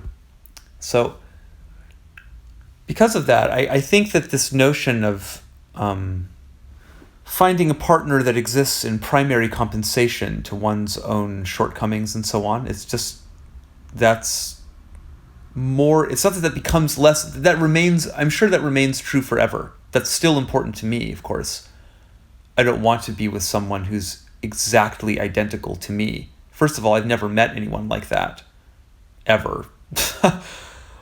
That would be some very strange kind of doppelganger situation of someone perfectly mirroring your every, exact impulse. The situation I was in recently was had aspects of that, but we were so different in other ways. And I recognized those as well. And those differences and similarities, they're gonna intersect or not in particular ways, and it's always going to be complex, no matter how integrated you are. And yeah, you want to be with someone who can pick up the slack. That's just a very basic sort of partnership, relationship idea. I don't like to deal with money. I hate it. So, although I rather like to spend it, I've got that sort of Libra, finer things of life thing going on, pretty intensely. I really would like to surround myself with much, much nicer things. I'm kind of slumming it right now on behalf of Scorpio, because we ignored Scorpio for so long, and Scorpio just needs to be an artist and a musician living in this big city. And to make that happen, Libra has had to accept that things are going to be rather uncomfortable and kind of a little touch and go for a while. We're not going to have the really nice clothes and the really nice... we're not even going to have basic things we need for work, frankly. We're not going to have a computer that can keep up with the editing demands and all of this. It's a little slumming it at the moment. But it's all to launch this other dream here. So that's just what I'm engaged in. But because I don't like dealing with money, it would be really nice to be with someone who like loved to be like, maybe I should marry an accountant. Not really. That would be too much in my case. But something like that though. There are these just basic notions of people existing in harmony. And a big part of harmony is just, hey, the things that I don't like to do so much, I love to do those things. Throw those jobs over to me. You cut the bread, I'll cook the bacon. You put on the lettuce, we'll make it all like work. It's bad if people want to do the same things and hate that, But on the other hand, of course, we all understand you need to like the same things or there's no common ground. So we're all trying to find that balance. I think it's just that what's true is that as the integration increases, you become internally more and more balanced, which means that you can connect with many types of people more easily. But really, as you become more integrated, the primary thing becomes finding someone else who is equally integrated. It becomes, I think that the individual sort of window focus zones become less important, maybe. It's more important that people see eye to eye in the basic way and that they have good compatibilities and harmonies. Of course.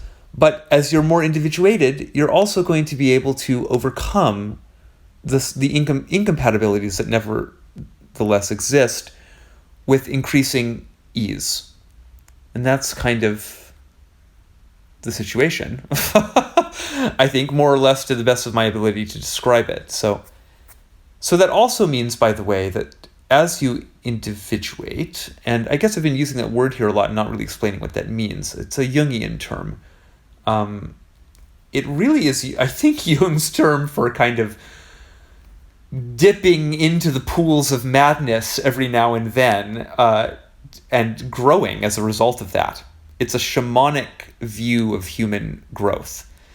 And it's a view that can be calibrated for many different levels of awareness. This was such a cool aspect of his model that unfortunately people just aren't sophisticated enough generally to get yet. People who consider themselves very smart in universities and so on, and I've known many of these people because I got my PhD too. We hung out and talked, and there are some really smart people in the world that are really dumb. And by that I mean that they just they don't have any idea about human nature. They just don't. Interesting. We saw some Mars energy there as I starting to criticize acquaintances from a million years ago. Or so I don't even remember these people's names, because they weren't my friends. I've always been very selective about who I'll actually form a real friendship or relationship with. But I just, I spent a lot of time talking to very, very smart people. And some of these people were real geniuses, but they weren't creative geniuses. They were intellectual geniuses, but they didn't know the first thing about human meaning making and expression and dreaming and understanding and love and psychology and all these subtle aspects of people. They were very hemispherically disbalanced, in a predictable masculine left hemispheric way. But you'll see in my chart down here, it says, your yin and yang are quite well balanced. That's their way of telling me that I'm some kind of an androgyne. I have a very androgynous quality, and you can see over here in the duality that, in fact, it's tipped in the direction of the feminine, just quite slightly. Now, I'm not sure how they're calculating that. That's their attempt, I would suppose, to condense the natal chart into an overall expression of masculine and feminine aspects. But I'm not very confident that anyone knows what is actually a feminine or a masculine aspect in the sort of critical ontological sense that would be necessary to have a duality graph like this be all that meaningful. So I'm not sort of reading into it. I would say that in the end, I'm quite secure in my identity as a boy. I rather like being a boy. It it has its own challenges, and I'm a very weird boy who happens to be just somewhat feminine in many ways. So I would say that little duality chart, however they're calculating it, is fairly accurate for me. I do consider myself someone who kind of lives right down the middle, more or less. And it's sort of because of that, actually, I think I found it in my life much harder to form meaningful friendships with men, because men are often much less integrated than women in our culture. I don't want to speculate about why that is. And I don't know if it's just in our culture. And also, we already learned that culture is not just some arbitrary thing, but that it has certain instinctual realities bound up within it. So I don't know what to say about any of that. But it has just seemed to me that I've met more I've met more women who are comfortable coexisting with masculinity in themselves than I have met men who are capable of coexisting with femininity in themselves. And so I find that it's been true in my life that I just get along with women better, generally speaking. I am someone who has just a lot of female friends. Sometimes that becomes a little complicated, fortunately, but it is just the way that I am, I guess. I'm interested in these other circles down here. Element, quality. All of them seem pretty evenly distributed, don't they? This is probably going to be a very long form video. Because I'm just kind of, I don't know, ignoring my email at the moment. I should open it to see if, I don't want to open it and see that I have to edit some video or do some other thing today. I don't think I do. Okay, let's set a good example for the world. It's all well and good to connect with the dead world and do this shamanic stuff, but you also have to stay on top of practical affairs, of course. So let's see. It would be good to do some work and get paid. What's going on in here?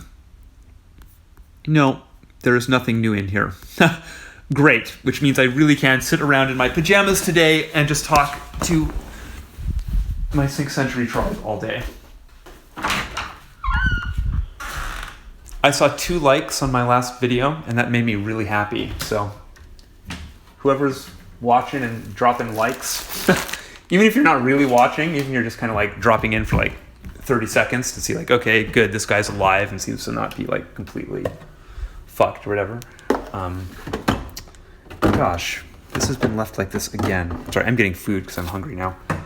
And the fridge has been left slightly ajar because there's a coffee thing in there that my flatmate puts in there that sometimes makes the door not close all the way. This is a thing I've noticed that I haven't mentioned yet, rather because I don't want to say sort of a slightly negative thing or something. That's some kind of stupid Libra impulse that I need to get over. There's a problem there. It's going to spoil all our food in the end, so I'll tell it that this is happening. And I'm now going to eat a very Mediterranean meal, pita and hummus, which I can eat again because I've made a decision that I'm not going to make people listen to me talk while I eat, even though sometimes I record ideas while I do that are useful for me. So I wanted to just close this up now and wrap up this video. And then I'm going to leave this house to do, I don't know, something, anything. Go buy some Gatorade or I don't know. Maybe I'll call up a friend or two. Maybe I'll wait till later in the week to do that. I'm just still feeling a little raw. And I feel like that was a huge dose of kind of self-reflective, let me think about who and what I am in the world. So I probably just need a little time to kind of both process that and maybe paradoxically also kind of forget about it and clear or close this strange chapter of my life, which I guess was my kind of landing in New York. I'm landed now. I'm here. I'm embedded here. And now it's time to get on with all the projects, which are all going very well. And I remain very excited to maybe finish Moonwalker, maybe go back and finish Mac and Me, and maybe even go back and finish Freaked. I think that I'm probably going to have to suspend work on the Circle K, at least for now. That may be a job for someone else someday. It is, I believe, the center of the 9/11 precognitive mandala. There are things that appear there in the advertisements on the windows of the Circle K that defy probabilistic understanding. I mean, they are really something else. And I documented them a little bit. I couldn't do the full pass because it involved looking at this whole stack of VHS tapes. You probably remember all this. But I'm certain I'm going to do a little bit more work on Moonwalker. I can't, we gotta, it's, what a crazy sink tunnel. We gotta wrap that up. Mac and Me, I don't know. Freaked, I don't know. I don't know when I will return to Moonwalker and do another kind of tablet video. By the way, have I ever shown the apparatus? I'm getting into the idea of kind of opening up this channel broadly to be a little bit more casual and freeform about things. So this is the big tablet that I've used to mark up all these crazy movies. It's a Wacom tablet that my parents bought me for my birthday a year back, or a year and a half back, whatever it's. No, it would be a year back because I just turned 35 some weeks ago. And I also use this to make a lot of my digital art and so on. You can see I've got it marked up here with, I don't know, well, you probably can't see. It's all overexposed. I have all these labels so that when I get confused, I know what buttons pertain to what. Oh, that's good. I just unplugged my hard drive. One thing I will say about Premiere, which is my video editing software, is that it's really annoying that there isn't a way to flip this camera while you're talking. I would like to just flip this around now to show my computer, and to do that I have to kind of stop the video. Which is fine, obviously, it only takes 2 seconds, but what a weird, stupid, arbitrary limitation. Why can't I just flip this camera around while I'm recording it? Gosh, these devices are not very good. What was I even in the middle of saying? I think I was just saying that Premiere deals with hard drive disconnection very, very well. It doesn't glitch out or anything. You can see here, I'm just right back in here. I'm going to save as Detours 2. Yeah, we seem to be just fine. Hummus. Get over. There's a problem there. It's going to spoil all our food in the... That's true. I have to remember to actually mention this. Okay, anyway, flip the camera back around. Yeah, I'm excited to do all that. Return to the pen tablet universe. I'm not sure. I imagine that when I do, I'm going to concentrate a little less on marking up the matches. I probably will still go through and mark up ones that are particularly beautiful. But I think I might get more into the mode of just mentioning that they're happening and kind of direct people towards the previous work to understand that. And concentrate a little more on just the meaning and the themes of these films as they all exist together as a set. I'm curious to do that whenever I do that. But I also remain, and I'm, I think, a little bit more excited to do analysis, like I said before, on other sync work. So I'm still planning on doing I don't want to say an analysis exactly, but just a discussion about Back to the Future Predicts. So I think I'll do that probably pretty shortly. And maybe I'll make more phone videos like this too that are a little more personal in nature. I really quite enjoyed this. And it seems like the phone is a good platform for that. It feels very personal and intimate. You can kind of see me scrolling things around with my finger. So it gives it a strange, almost physical connection that I enjoy. And it's nice to use a device that doesn't start whirring a fan at me instantly upon trying to do a screen recording. Yeah, I need a new machine. Well, I'll probably get a new machine at some point once I make some more bucks. So towards that end, I'm going to stop recording this video, edit it, get it uploaded, and then not do any more video for the rest of the day because I'm pretty sure there's going to be quite a lot of video work coming up shortly. All right, guys. Thanks for hanging out again, and see you in the future. Bye. Look at my bony hand. Oh, look, we got some strange glitchiness going on there as well.